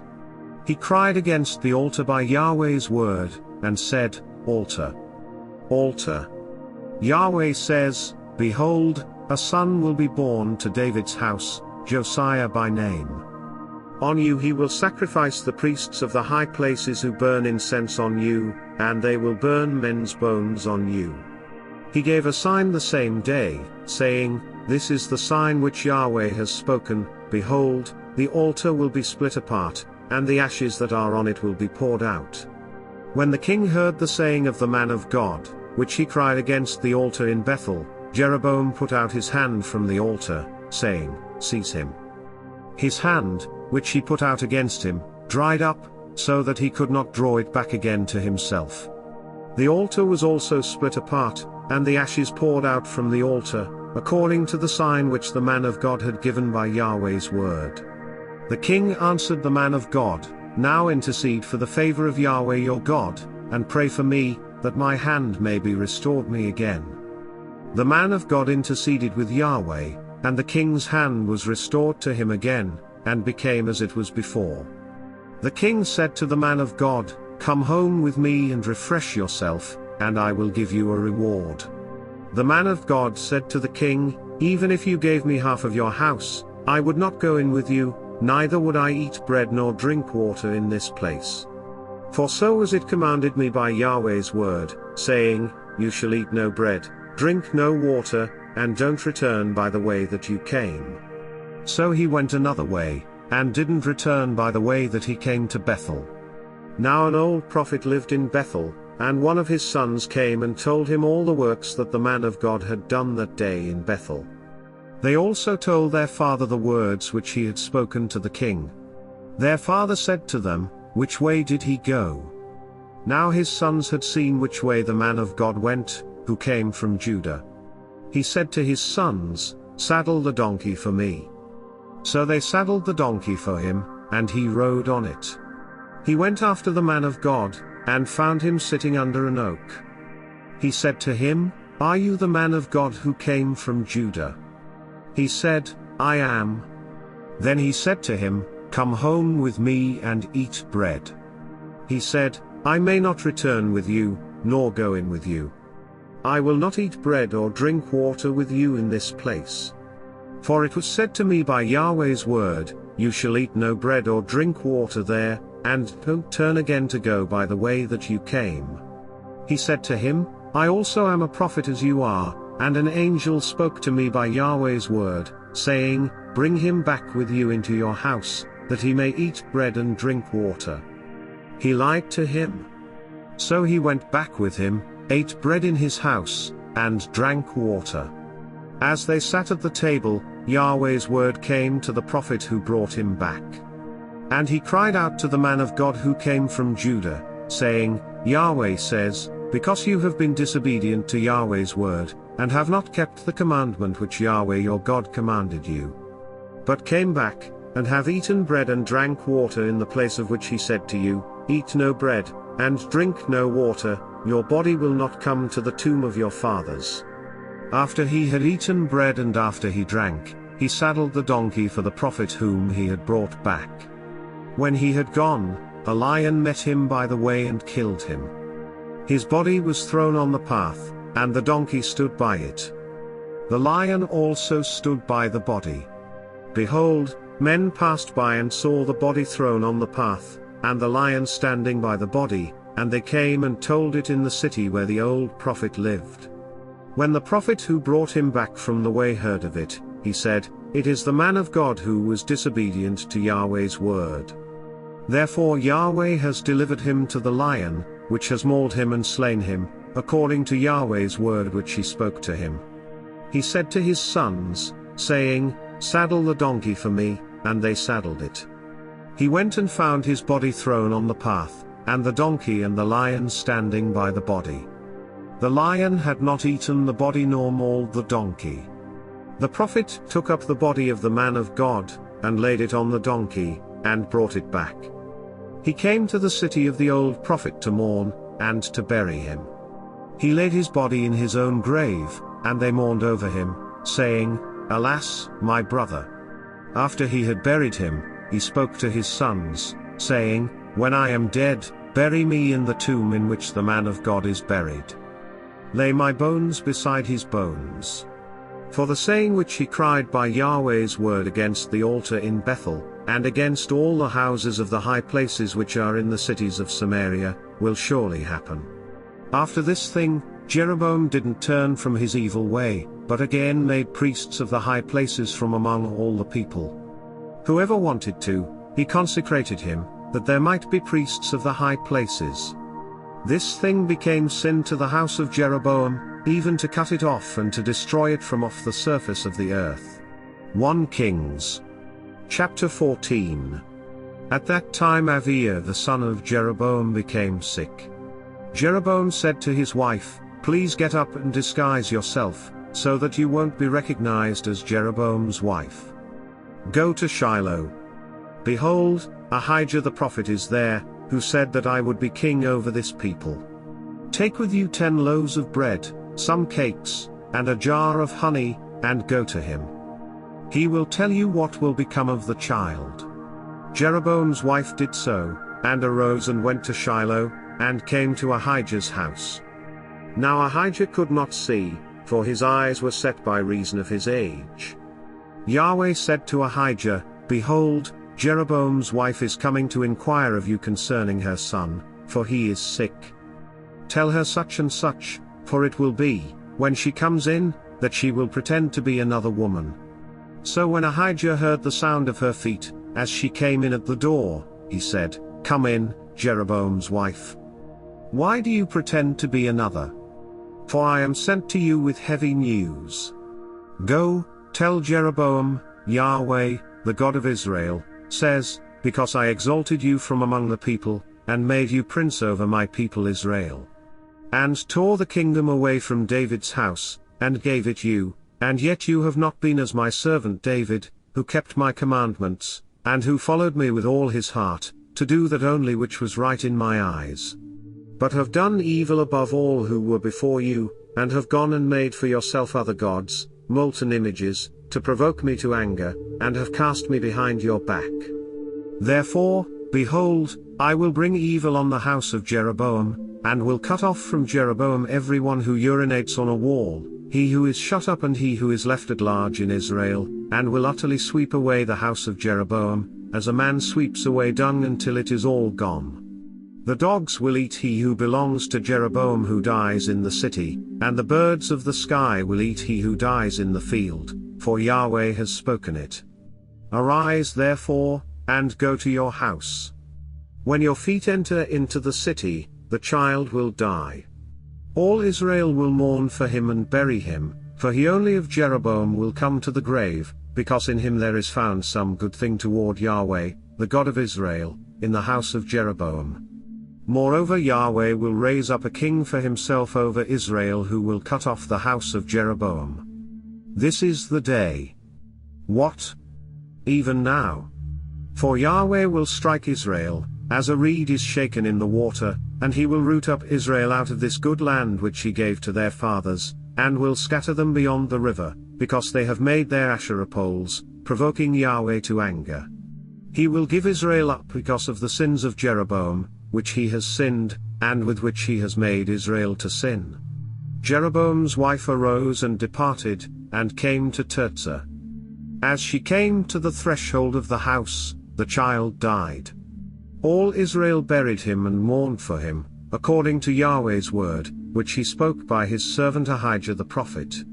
The rest of the acts of Jeroboam, how he fought and how he reigned, behold, they are written in the book of the Chronicles of the kings of Israel. The days which Jeroboam reigned were 22 years, then he slept with his fathers, and Nadab his son reigned in his place.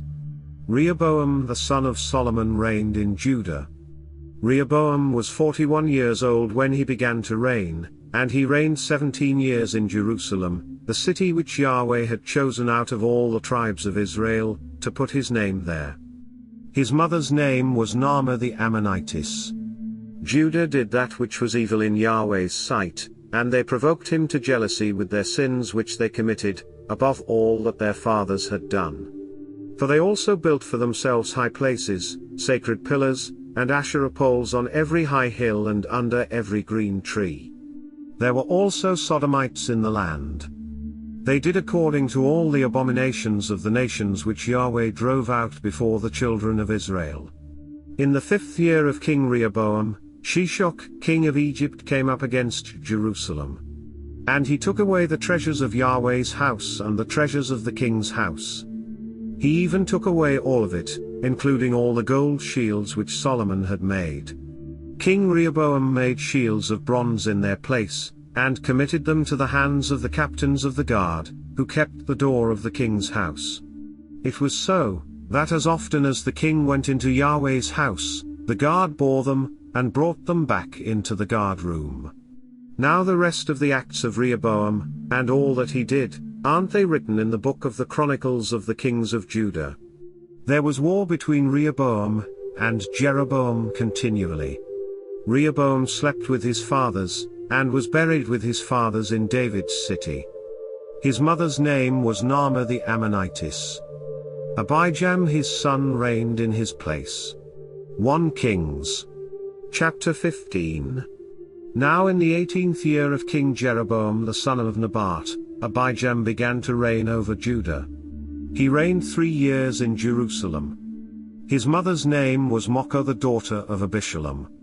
He walked in all the sins of his father, which he had done before him, and his heart was not perfect with Yahweh his God, as the heart of David his father. Nevertheless for David's sake, Yahweh his God gave him a lamp in Jerusalem, to set up his son after him, and to establish Jerusalem. Because David did that which was right in Yahweh's eyes, and didn't turn away from anything that he commanded him all the days of his life, except only in the matter of Uriah the Hittite. Now there was war between Rehoboam and Jeroboam all the days of his life. The rest of the acts of Abijam, and all that he did, aren't they written in the book of the Chronicles of the kings of Judah? There was war between Abijam and Jeroboam. Abijam slept with his fathers, and they buried him in David's city, and Asa his son reigned in his place. In the 20th year of Jeroboam king of Israel, Asa began to reign over Judah. He reigned 41 years in Jerusalem. His mother's name was Mocha the daughter of Abishalom. Asa did that which was right in Yahweh's eyes, as David his father did. He put away the Sodomites out of the land, and removed all the idols that his fathers had made.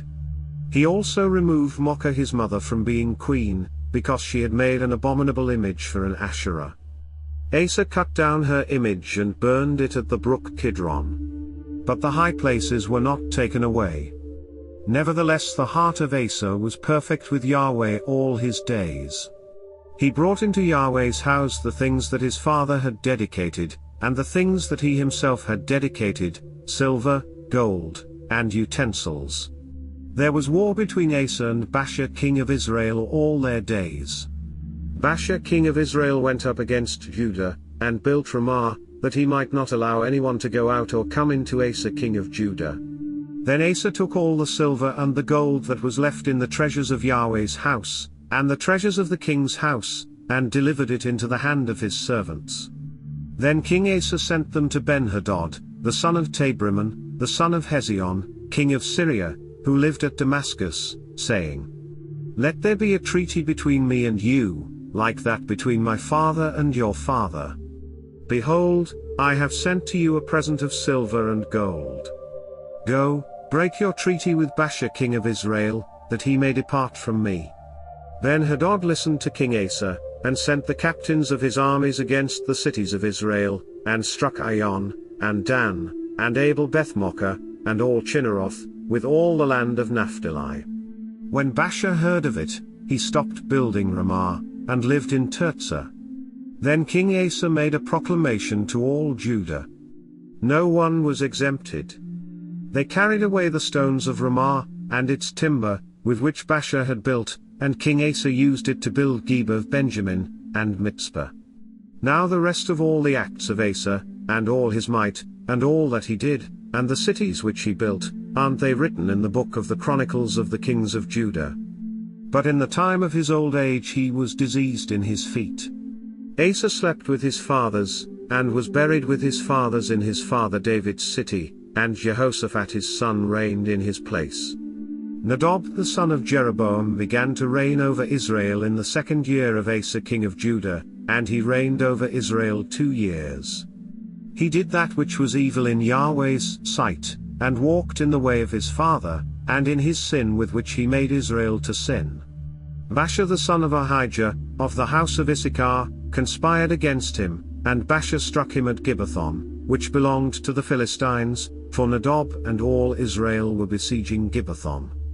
Even in the 3rd year of Asa king of Judah, Baasha killed him and reigned in his place. As soon as he was king, he struck all the house of Jeroboam. He didn't leave to Jeroboam any who breathed, until he had destroyed him, according to the saying of Yahweh, which he spoke by his servant Ahijah the Shilonite. For the sins of Jeroboam which he sinned, and with which he made Israel to sin, because of his provocation with which he provoked Yahweh, the God of Israel, to anger. Now the rest of the acts of Nadab, and all that he did, aren't they written in the book of the Chronicles of the Kings of Israel? There was war between Asa and Baasha king of Israel all their days. In the 3rd year of Asa king of Judah, Baasha the son of Ahijah began to reign over all Israel in Tirzah for 24 years. He did that which was evil in Yahweh's sight, and walked in the way of Jeroboam, and in his sin with which he made Israel to sin. 1 Kings. Chapter 16. Yahweh's word came to Jehu the son of Hanani against Baasha, saying, "Because I exalted you out of the dust and made you prince over my people Israel, and you have walked in the way of Jeroboam and have made my people Israel to sin, to provoke me to anger with their sins. Behold, I will utterly sweep away Baasha and his house, and I will make your house like the house of Jeroboam the son of Nebat.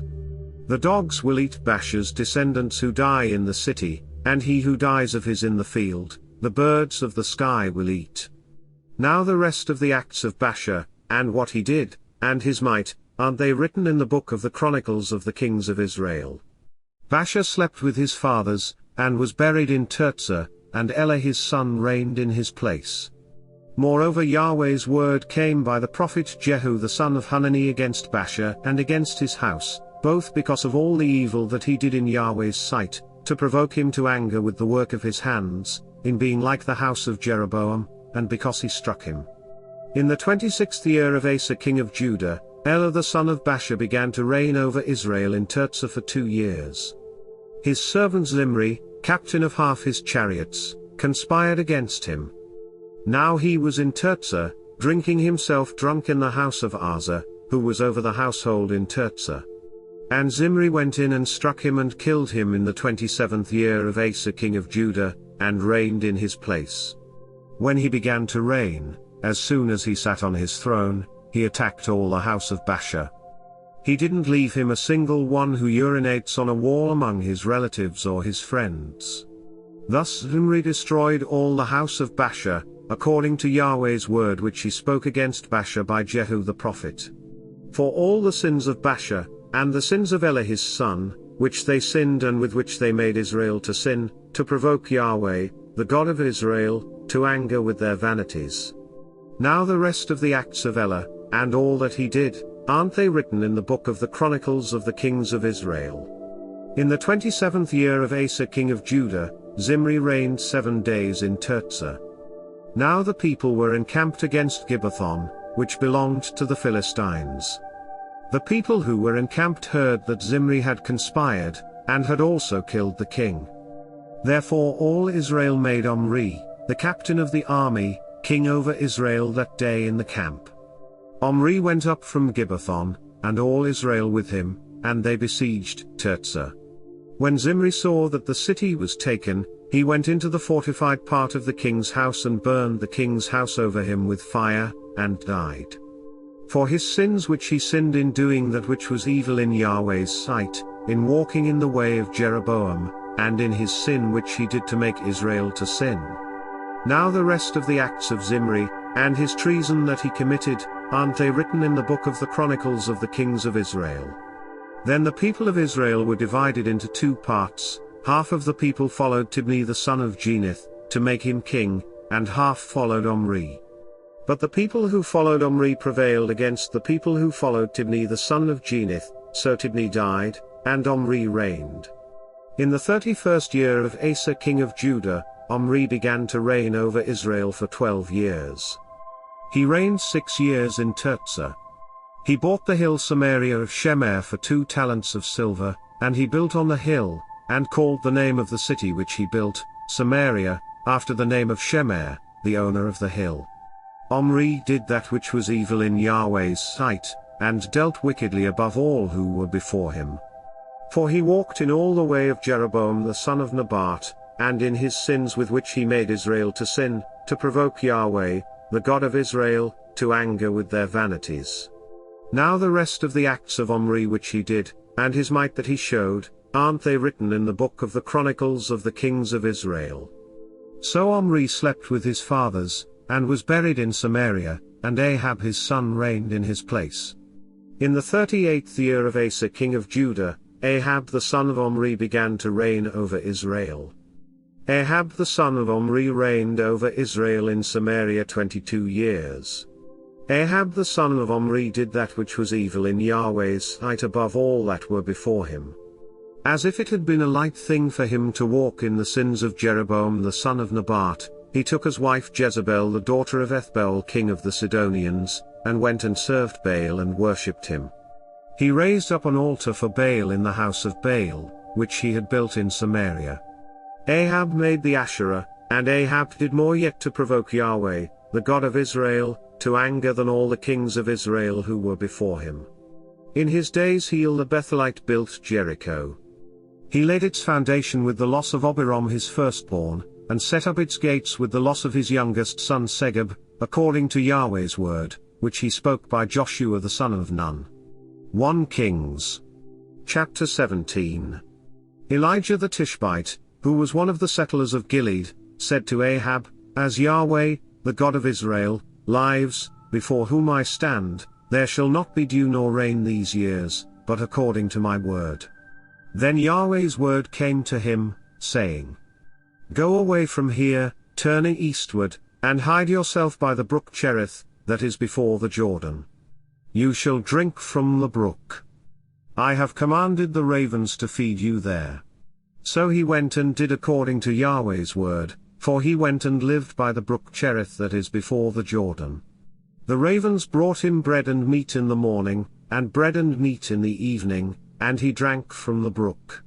After a while, the brook dried up, because there was no rain in the land. Yahweh's word came to him, saying, Arise, go to Zarephath, which belongs to Sidon, and stay there. Behold, I have commanded a widow there to sustain you." So he arose and went to Zarephath, and when he came to the gate of the city, behold, a widow was there gathering sticks. He called to her and said, "Please get me a little water in a jar, that I may drink." As she was going to get it, he called to her and said, "Please bring me a morsel of bread in your hand."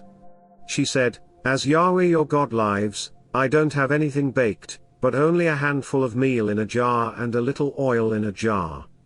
Behold, I am gathering 2 sticks, that I may go in and bake it for me and my son, that we may eat it, and die." Elijah said to her, "Don't be afraid.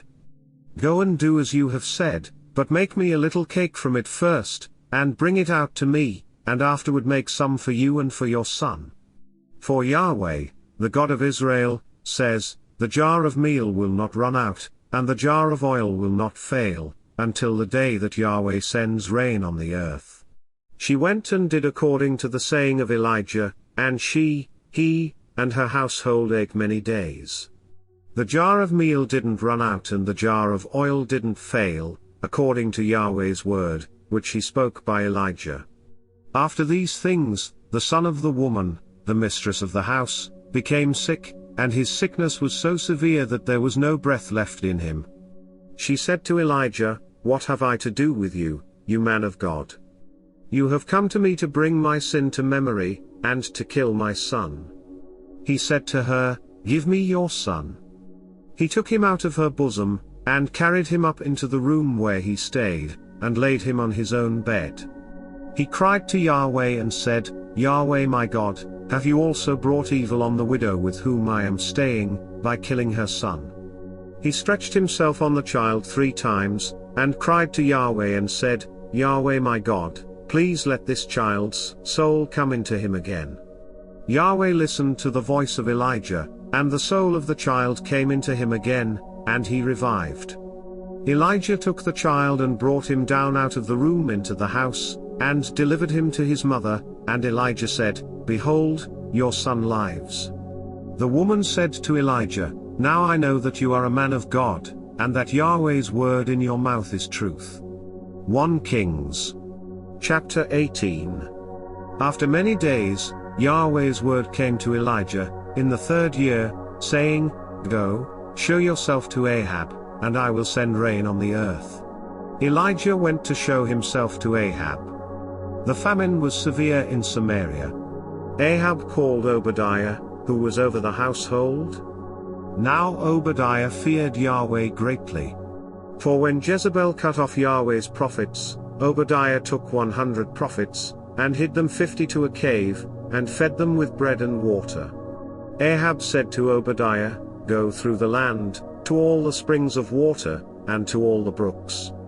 Perhaps we may find grass and save the horses and mules alive, that we not lose all the animals." So they divided the land between them to pass throughout it. Ahab went one way by himself, and Obadiah went another way by himself. As Obadiah was on the way, behold, Elijah met him. He recognized him, and fell on his face, and said, "Is it you, my lord Elijah?" He answered him, "It is I. Go, tell your lord, behold, Elijah is here." He said, "How have I sinned, that you would deliver your servant into the hand of Ahab, to kill me? As Yahweh your God lives, there is no nation or kingdom where my lord has not sent to seek you." When they said, "He is not here," he took an oath of the kingdom and nation that they didn't find you. Now you say, "Go, tell your lord, behold, Elijah is here." It will happen, as soon as I leave you, that Yahweh's Spirit will carry you I don't know where, and so when I come and tell Ahab, and he can't find you, he will kill me. But I, your servant, have feared Yahweh from my youth. Wasn't it told my lord what I did when Jezebel killed Yahweh's prophets, how I hid 100 men of Yahweh's prophets with 50 to a cave, and fed them with bread and water? Now you say, "Go, tell your lord, behold, Elijah is here. He will kill me."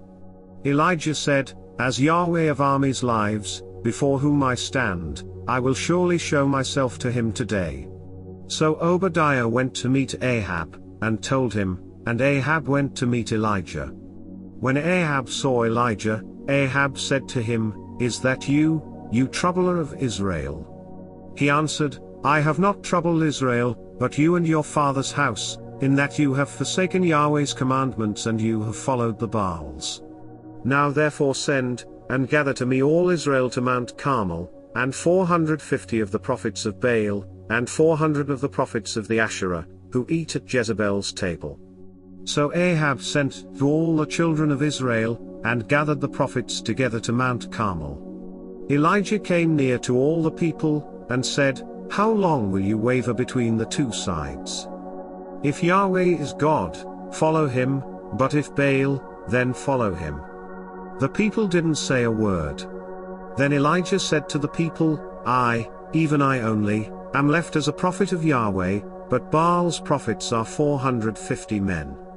Let them therefore give us 2 bulls, and let them choose 1 bull for themselves, and cut it in pieces, and lay it on the wood, and put no fire under, and I will dress the other bull, and lay it on the wood, and put no fire under it. You call on the name of your God, and I will call on Yahweh's name. The God who answers by fire, let him be God. All the people answered, What you say is good. Elijah said to the prophets of Baal, Choose 1 bull for yourselves, and dress it first, for you are many, and call on the name of your God, but put no fire under it. They took the bull which was given them, and they dressed it, and called on the name of Baal from morning even until noon, saying, Baal, hear us. But there was no voice, and nobody answered. They leapt about the altar which was made. At noon, Elijah mocked them, and said, Cry aloud, for he is a god. Either he is deep in thought, or he has gone somewhere, or he is on a journey, or perhaps he sleeps and must be awakened. They cried aloud, and cut themselves in their way with knives and lances until the blood gushed out on them. When midday was past, they prophesied until the time of the evening offering, but there was no voice, no answer, and nobody paid attention.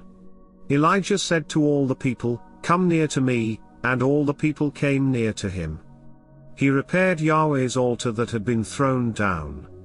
Elijah took 12 stones, according to the number of the tribes of the sons of Jacob, to whom Yahweh's word came, saying, Israel shall be your name. With the stones he built an altar in Yahweh's name. He made a trench around the altar large enough to contain 2 seahs of seed. He put the wood in order, and cut the bull in pieces and laid it on the wood. He said, Fill 4 jars with water, and pour it on the burnt offering and on the wood.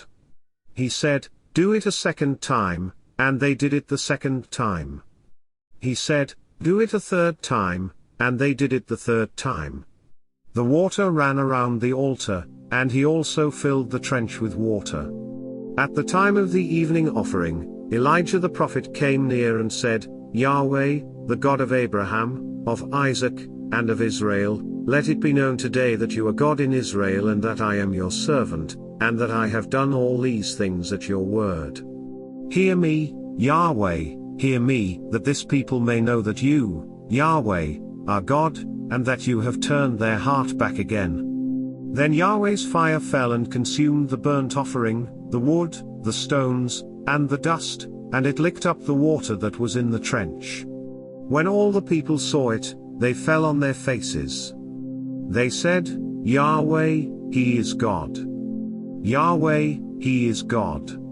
Elijah said to them, Seize the prophets of Baal. Don't let one of them escape. They seized them, and Elijah brought them down to the brook Kishon, and killed them there. Elijah said to Ahab, Get up, eat and drink, for there is the sound of abundance of rain. So Ahab went up to eat and to drink. Elijah went up to the top of Carmel, and he bowed himself down on the earth, and put his face between his knees. He said to his servant, Go up now and look toward the sea. He went up and looked, then said, There is nothing. He said, Go again 7 times. On the 7th time, he said, Behold, a small cloud, like a man's hand, is rising out of the sea, he said, "Go up, tell Ahab, get ready and go down, so that the rain doesn't stop you." In a little while, the sky grew black with clouds and wind, and there was a great rain. Ahab rode, and went to Jezreel. Yahweh's hand was on Elijah, and he tucked his cloak into his belt and ran before Ahab to the entrance of Jezreel. 1 Kings. Chapter 19. Ahab told Jezebel all that Elijah had done, and how he had killed all the prophets with the sword. Then Jezebel sent a messenger to Elijah, saying, "So let the gods do to me, and more also, if I don't make your life as the life of one of them by tomorrow about this time." When he saw that, he arose and ran for his life, and came to Beersheba, which belongs to Judah, and left his servant there. But he himself went a day's journey into the wilderness, and came and sat down under a juniper tree. Then he requested for himself that he might die, and said, "It is enough. Now, O Yahweh, take away my life, for I am not better than my fathers." He lay down and slept under a juniper tree, and behold, an angel touched him, and said to him, "Arise and eat." He looked, and behold, there was at his head a cake baked on the coals, and a jar of water. He ate and drank, and lay down again. Yahweh's angel came again the second time, and touched him, and said, "Arise and eat, because the journey is too great for you." He arose, and ate and drank, and went in the strength of that food 40 days and 40 nights to Horeb, God's mountain. He came to a cave there, and camped there, and behold, Yahweh's word came to him, and he said to him, "What are you doing here, Elijah?" He said, "I have been very jealous for Yahweh, the God of armies, for the children of Israel have forsaken your covenant, thrown down your altars, and killed your prophets with the sword. I, even I only, am left, and they seek my life, to take it away." He said, "Go out and stand on the mountain before Yahweh." Behold, Yahweh passed by, and a great and strong wind tore the mountains and broke in pieces the rocks before Yahweh, but Yahweh was not in the wind. After the wind there was an earthquake, but Yahweh was not in the earthquake. After the earthquake a fire passed, but Yahweh was not in the fire. After the fire, there was a still small voice. When Elijah heard it, he wrapped his face in his mantle, went out, and stood in the entrance of the cave. Behold, a voice came to him, and said, "What are you doing here, Elijah?" He said, "I have been very jealous for Yahweh, the God of armies, for the children of Israel have forsaken your covenant, thrown down your altars, and killed your prophets with the sword. I, even I only, am left, and they seek my life, to take it away." Yahweh said to him, "Go, return on your way to the wilderness of Damascus. When you arrive, anoint Hazael to be king over Syria. Anoint Jehu the son of Nimshi to be king over Israel, and anoint Elisha the son of Shaphat of Abel-Meholah to be prophet in your place. He who escapes from the sword of Hazael, Jehu will kill, and he who escapes from the sword of Jehu, Elisha will kill.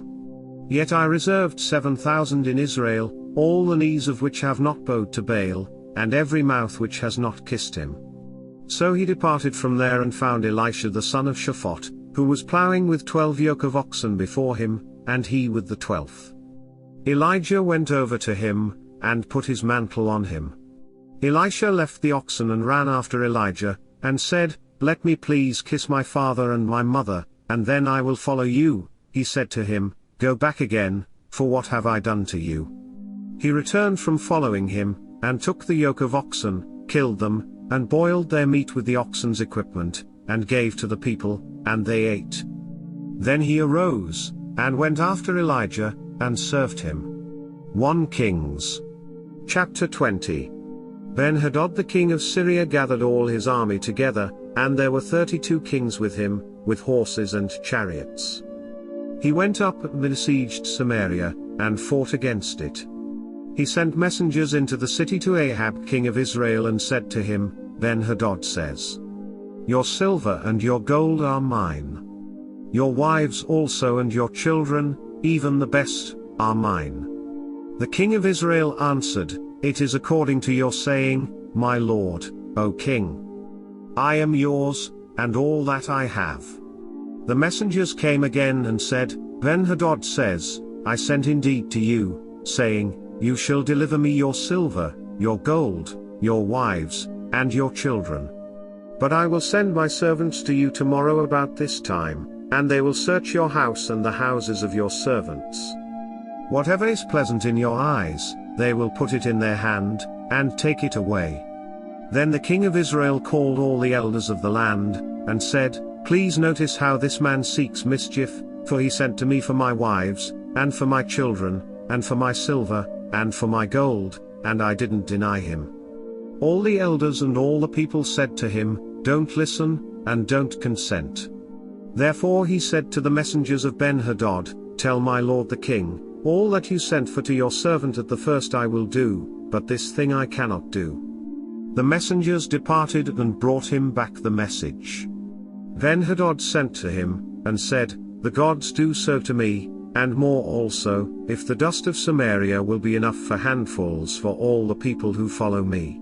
The king of Israel answered, Tell him, Don't let him who puts on his armor brag like he who takes it off. When Ben-Hadad heard this message as he was drinking, he and the kings in the pavilions, he said to his servants, Prepare to attack. So they prepared to attack the city. Behold, a prophet came near to Ahab king of Israel, and said, Yahweh says, Have you seen all this great multitude? Behold, I will deliver it into your hand today. Then you will know that I am Yahweh. Ahab said, By whom? He said, Yahweh says, By the young men of the princes of the provinces.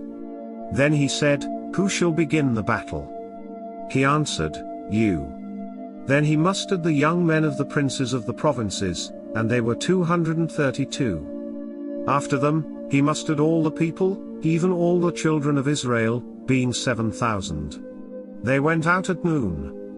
But Ben-Hadad was drinking himself drunk in the pavilions, he and the kings, the 32 kings who helped him. The young men of the princes of the provinces went out first, and Ben-Hadad sent out, and they told him, saying, Men are coming out from Samaria. He said, If they have come out for peace, take them alive, or if they have come out for war, take them alive. So these went out of the city, the young men of the princes of the provinces, and the army which followed them. They each killed his man. The Syrians fled, and Israel pursued them. Ben-Hadad the king of Syria escaped on a horse with horsemen. The king of Israel went out and struck the horses and chariots, and killed the Syrians with a great slaughter. The prophet came near to the king of Israel and said to him, Go, strengthen yourself, and plan what you must do, for at the return of the year, the king of Syria will come up against you. The servants of the king of Syria said to him, Their God is a God of the hills, therefore they were stronger than we. But let's fight against them in the plain, and surely we will be stronger than they. Do this thing, take the kings away, every man out of his place, and put captains in their place.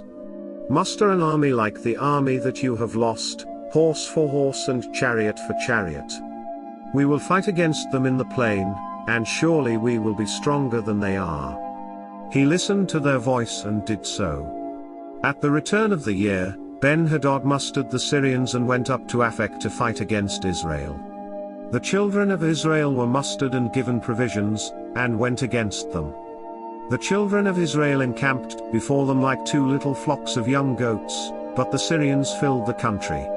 A man of God came near and spoke to the king of Israel, and said, Yahweh says, Because the Syrians have said, Yahweh is a God of the hills, but he is not a God of the valleys, therefore I will deliver all this great multitude into your hand, and you shall know that I am Yahweh. They encamped opposite each other for 7 days. Then on the 7th day the battle was joined, and the children of Israel killed 100,000 footmen of the Syrians in 1 day.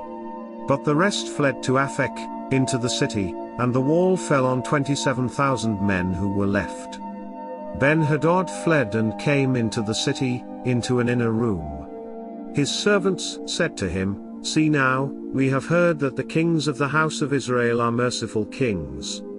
Please let us put sackcloth on our bodies and ropes on our heads, and go out to the king of Israel. Maybe he will save your life." So they put sackcloth on their bodies and ropes on their heads, and came to the king of Israel, and said, "Your servant Ben-Hadad says, please let me live." He said, "Is he still alive? He is my brother." Now the men observed diligently and hurried to take this phrase, and they said, "Your brother Ben-Hadad." Then he said, "Go, bring him." Then Ben-Hadad came out to him, and he caused him to come up into the chariot. Ben-Hadad said to him, "The cities which my father took from your father I will restore. You shall make streets for yourself in Damascus, as my father made in Samaria. I," said Ahab, "will let you go with this covenant." So he made a covenant with him and let him go. A certain man of the sons of the prophets said to his fellow by Yahweh's word, "Please strike me." The man refused to strike him.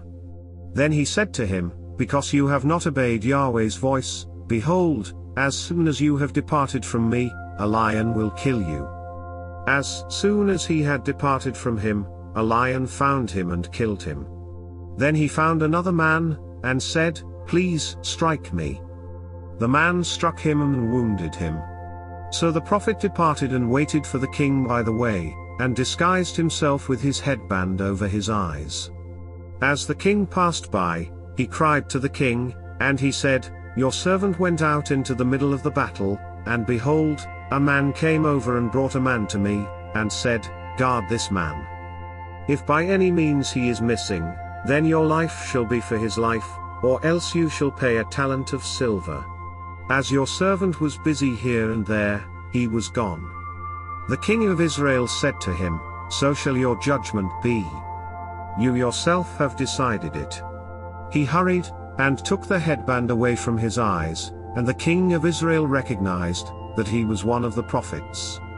He said to him, "Yahweh says, because you have let go out of your hand the man whom I had devoted to destruction, therefore your life will take the place of his life, and your people take the place of his people." The king of Israel went to his house sullen and angry, and came to Samaria. 1 Kings chapter 21. After these things, Naboth the Jezreelite had a vineyard which was in Jezreel, next to the palace of Ahab king of Samaria. Ahab spoke to Naboth, saying, "Give me your vineyard, that I may have it for a garden of herbs, because it is near my house, and I will give you for it a better vineyard than it.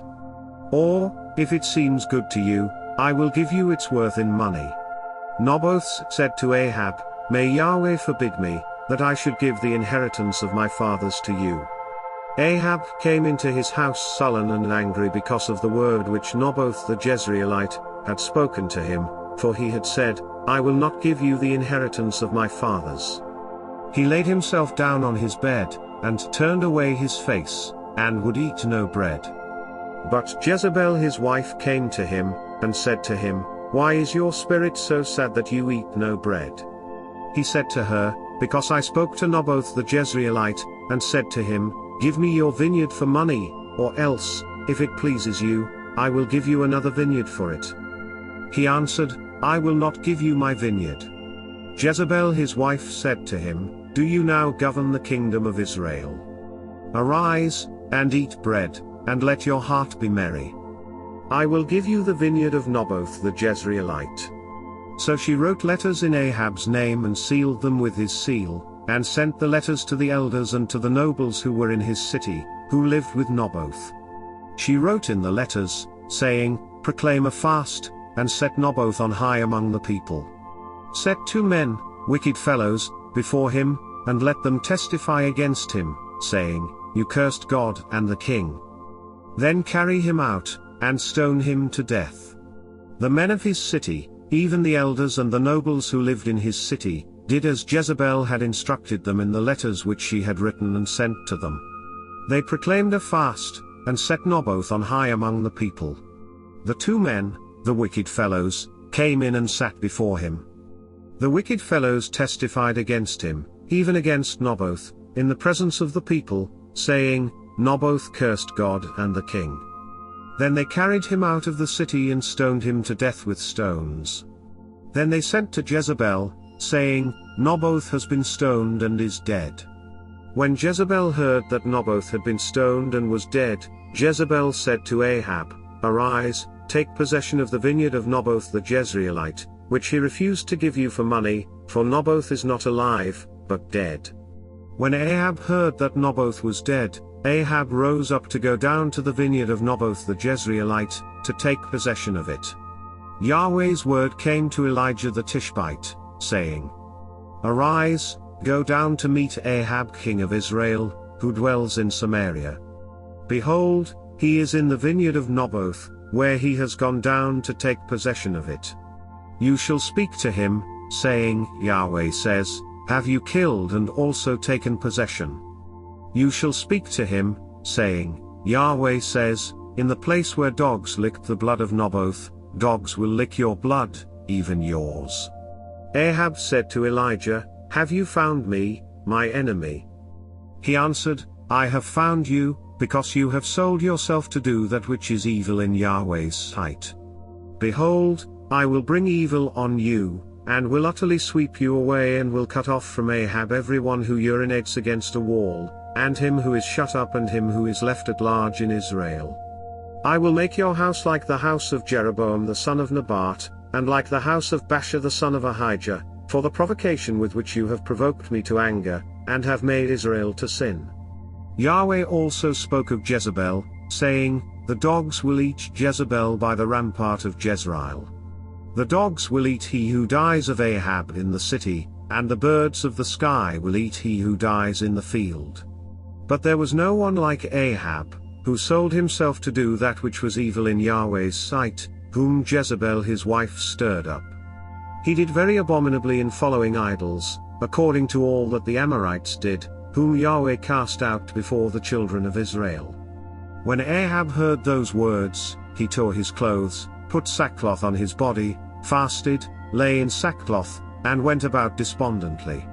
Yahweh's word came to Elijah the Tishbite, saying, See how Ahab humbles himself before me. Because he humbles himself before me, I will not bring the evil in his days, but I will bring the evil on his house in his son's day. 1 Kings. Chapter 22. They continued 3 years without war between Syria and Israel. In the 3rd year, Jehoshaphat the king of Judah came down to the king of Israel. The king of Israel said to his servants, You know that Ramoth-Gilead is ours, and we do nothing, and don't take it out of the hand of the king of Syria. He said to Jehoshaphat, Will you go with me to battle to Ramoth-Gilead? Jehoshaphat said to the king of Israel, I am as you are, my people as your people, my horses as your horses. Jehoshaphat said to the king of Israel, Please inquire first for Yahweh's word. Then the king of Israel gathered the prophets together, about 400 men, and said to them, Should I go against Ramoth-Gilead to battle, or should I refrain? They said, Go up, for the Lord will deliver it into the hand of the king. But Jehoshaphat said, Isn't there here a prophet of Yahweh, that we may inquire of him? The king of Israel said to Jehoshaphat, There is yet one man by whom we may inquire of Yahweh, Micaiah the son of Imlah, but I hate him, for he does not prophesy good concerning me, but evil. Jehoshaphat said, Don't let the king say so. Then the king of Israel called an officer, and said, Quickly get Micaiah the son of Imlah. Now the king of Israel and Jehoshaphat the king of Judah were sitting each on his throne, arrayed in their robes, in an open place at the entrance of the gate of Samaria, and all the prophets were prophesying before them. Zedekiah the son of Chenaanah made himself horns of iron, and said, Yahweh says, With these you will push the Syrians, until they are consumed. All the prophets prophesied so, saying, Go up to Ramoth-Gilead and prosper, for Yahweh will deliver it into the hand of the king. The messenger who went to call Micaiah spoke to him, saying, See now, the prophets declare good to the king with one mouth. Please let your word be like the word of one of them, and speak good. Micaiah said, As Yahweh lives, what Yahweh says to me, that I will speak. When he had come to the king said to him, Micaiah, shall we go to Ramoth-Gilead to battle, or shall we forbear? He answered him, Go up and prosper, and Yahweh will deliver it into the hand of the king. The king said to him, How many times do I have to adjure you that you speak to me nothing but the truth in Yahweh's name? He said, I saw all Israel scattered on the mountains, as sheep that have no shepherd. Yahweh said, These have no master. Let them each return to his house in peace. The king of Israel said to Jehoshaphat, Didn't I tell you that he would not prophesy good concerning me, but evil? Micaiah said, Therefore hear Yahweh's word. I saw Yahweh sitting on his throne, and all the army of heaven standing by him on his right hand, and on his left. Yahweh said, Who will entice Ahab, that he may go up and fall at Ramoth-Gilead? One said one thing, and another said another. A spirit came out and stood before Yahweh, and said, I will entice him. Yahweh said to him, How? He said, I will go out and will be a lying spirit in the mouth of all his prophets. He said, You will entice him, and will also prevail. Go out and do so. Now therefore, behold, Yahweh has put a lying spirit in the mouth of all these your prophets, and Yahweh has spoken evil concerning you. Then Zedekiah the son of Chenaanah came near and struck Micaiah on the cheek, and said, Which way did Yahweh's spirit go from me to speak to you? Micaiah said, Behold, you will see on that day when you go into an inner room to hide yourself. The king of Israel said, Take Micaiah, and carry him back to Amon the governor of the city and to Joash the king's son. Say, the king says, Put this fellow in the prison, and feed him with bread of affliction and with water of affliction, until I come in peace. Micaiah said, If you return at all in peace, Yahweh has not spoken by me. He said, Listen, all you people. So the king of Israel and Jehoshaphat the king of Judah went up to Ramoth-Gilead. The king of Israel said to Jehoshaphat, I will disguise myself and go into the battle, but you put on your robes? The king of Israel disguised himself and went into the battle. Now the king of Syria had commanded the 32 captains of his chariots, saying, Don't fight with small nor great, except only with the king of Israel. When the captains of the chariots saw Jehoshaphat, they said, Surely that is the king of Israel. And they came over to fight against him. Jehoshaphat cried out. When the captains of the chariots saw that it was not the king of Israel, they turned back from pursuing him. A certain man drew his bow at random, and struck the king of Israel between the joints of the armor. Therefore he said to the driver of his chariot, Turn around, and carry me out of the battle, for I am severely wounded. The battle increased that day. The king was propped up in his chariot facing the Syrians, and died at evening. The blood ran out of the wound into the bottom of the chariot. A cry went throughout the army about the going down of the sun, saying, Every man to his city, and every man to his country. So the king died, and was brought to Samaria, and they buried the king in Samaria. They washed the chariot by the pool of Samaria, and the dogs licked up his blood where the prostitutes washed themselves, according to Yahweh's word which he spoke. Now the rest of the acts of Ahab, and all that he did, and the ivory house which he built, and all the cities that he built, aren't they written in the book of the Chronicles of the Kings of Israel? So Ahab slept with his fathers, and Ahaziah his son reigned in his place. Jehoshaphat the son of Asa began to reign over Judah in the 4th year of Ahab, king of Israel. Jehoshaphat was 35 years old when he began to reign, and he reigned 25 years in Jerusalem. His mother's name was Azubah the daughter of Shilhi. He walked in all the way of Asa his father. He didn't turn away from it, doing that which was right in Yahweh's eyes. However, the high places were not taken away. The people still sacrificed and burned incense on the high places. Jehoshaphat made peace with the king of Israel. Now the rest of the acts of Jehoshaphat, and his might that he showed, and how he fought, aren't they written in the book of the Chronicles of the Kings of Judah? The remnant of the Sodomites, that remained in the days of his father Asa, he put away out of the land. There was no king in Edom. A deputy ruled.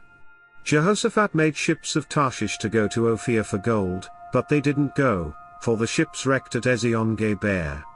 Then Ahaziah the son of Ahab said to Jehoshaphat, "Let my servants go with your servants in the ships." But Jehoshaphat would not.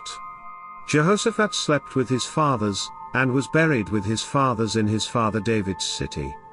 Jehoram his son reigned in his place. Ahaziah the son of Ahab began to reign over Israel in Samaria in the 17th year of Jehoshaphat king of Judah, and he reigned 2 years over Israel. He did that which was evil in Yahweh's sight, and walked in the way of his father, and in the way of his mother, and in the way of Jeroboam the son of Nebat, in which he made Israel to sin. He served Baal and worshipped him, and provoked Yahweh, the God of Israel, to anger in all the ways that his father had done so.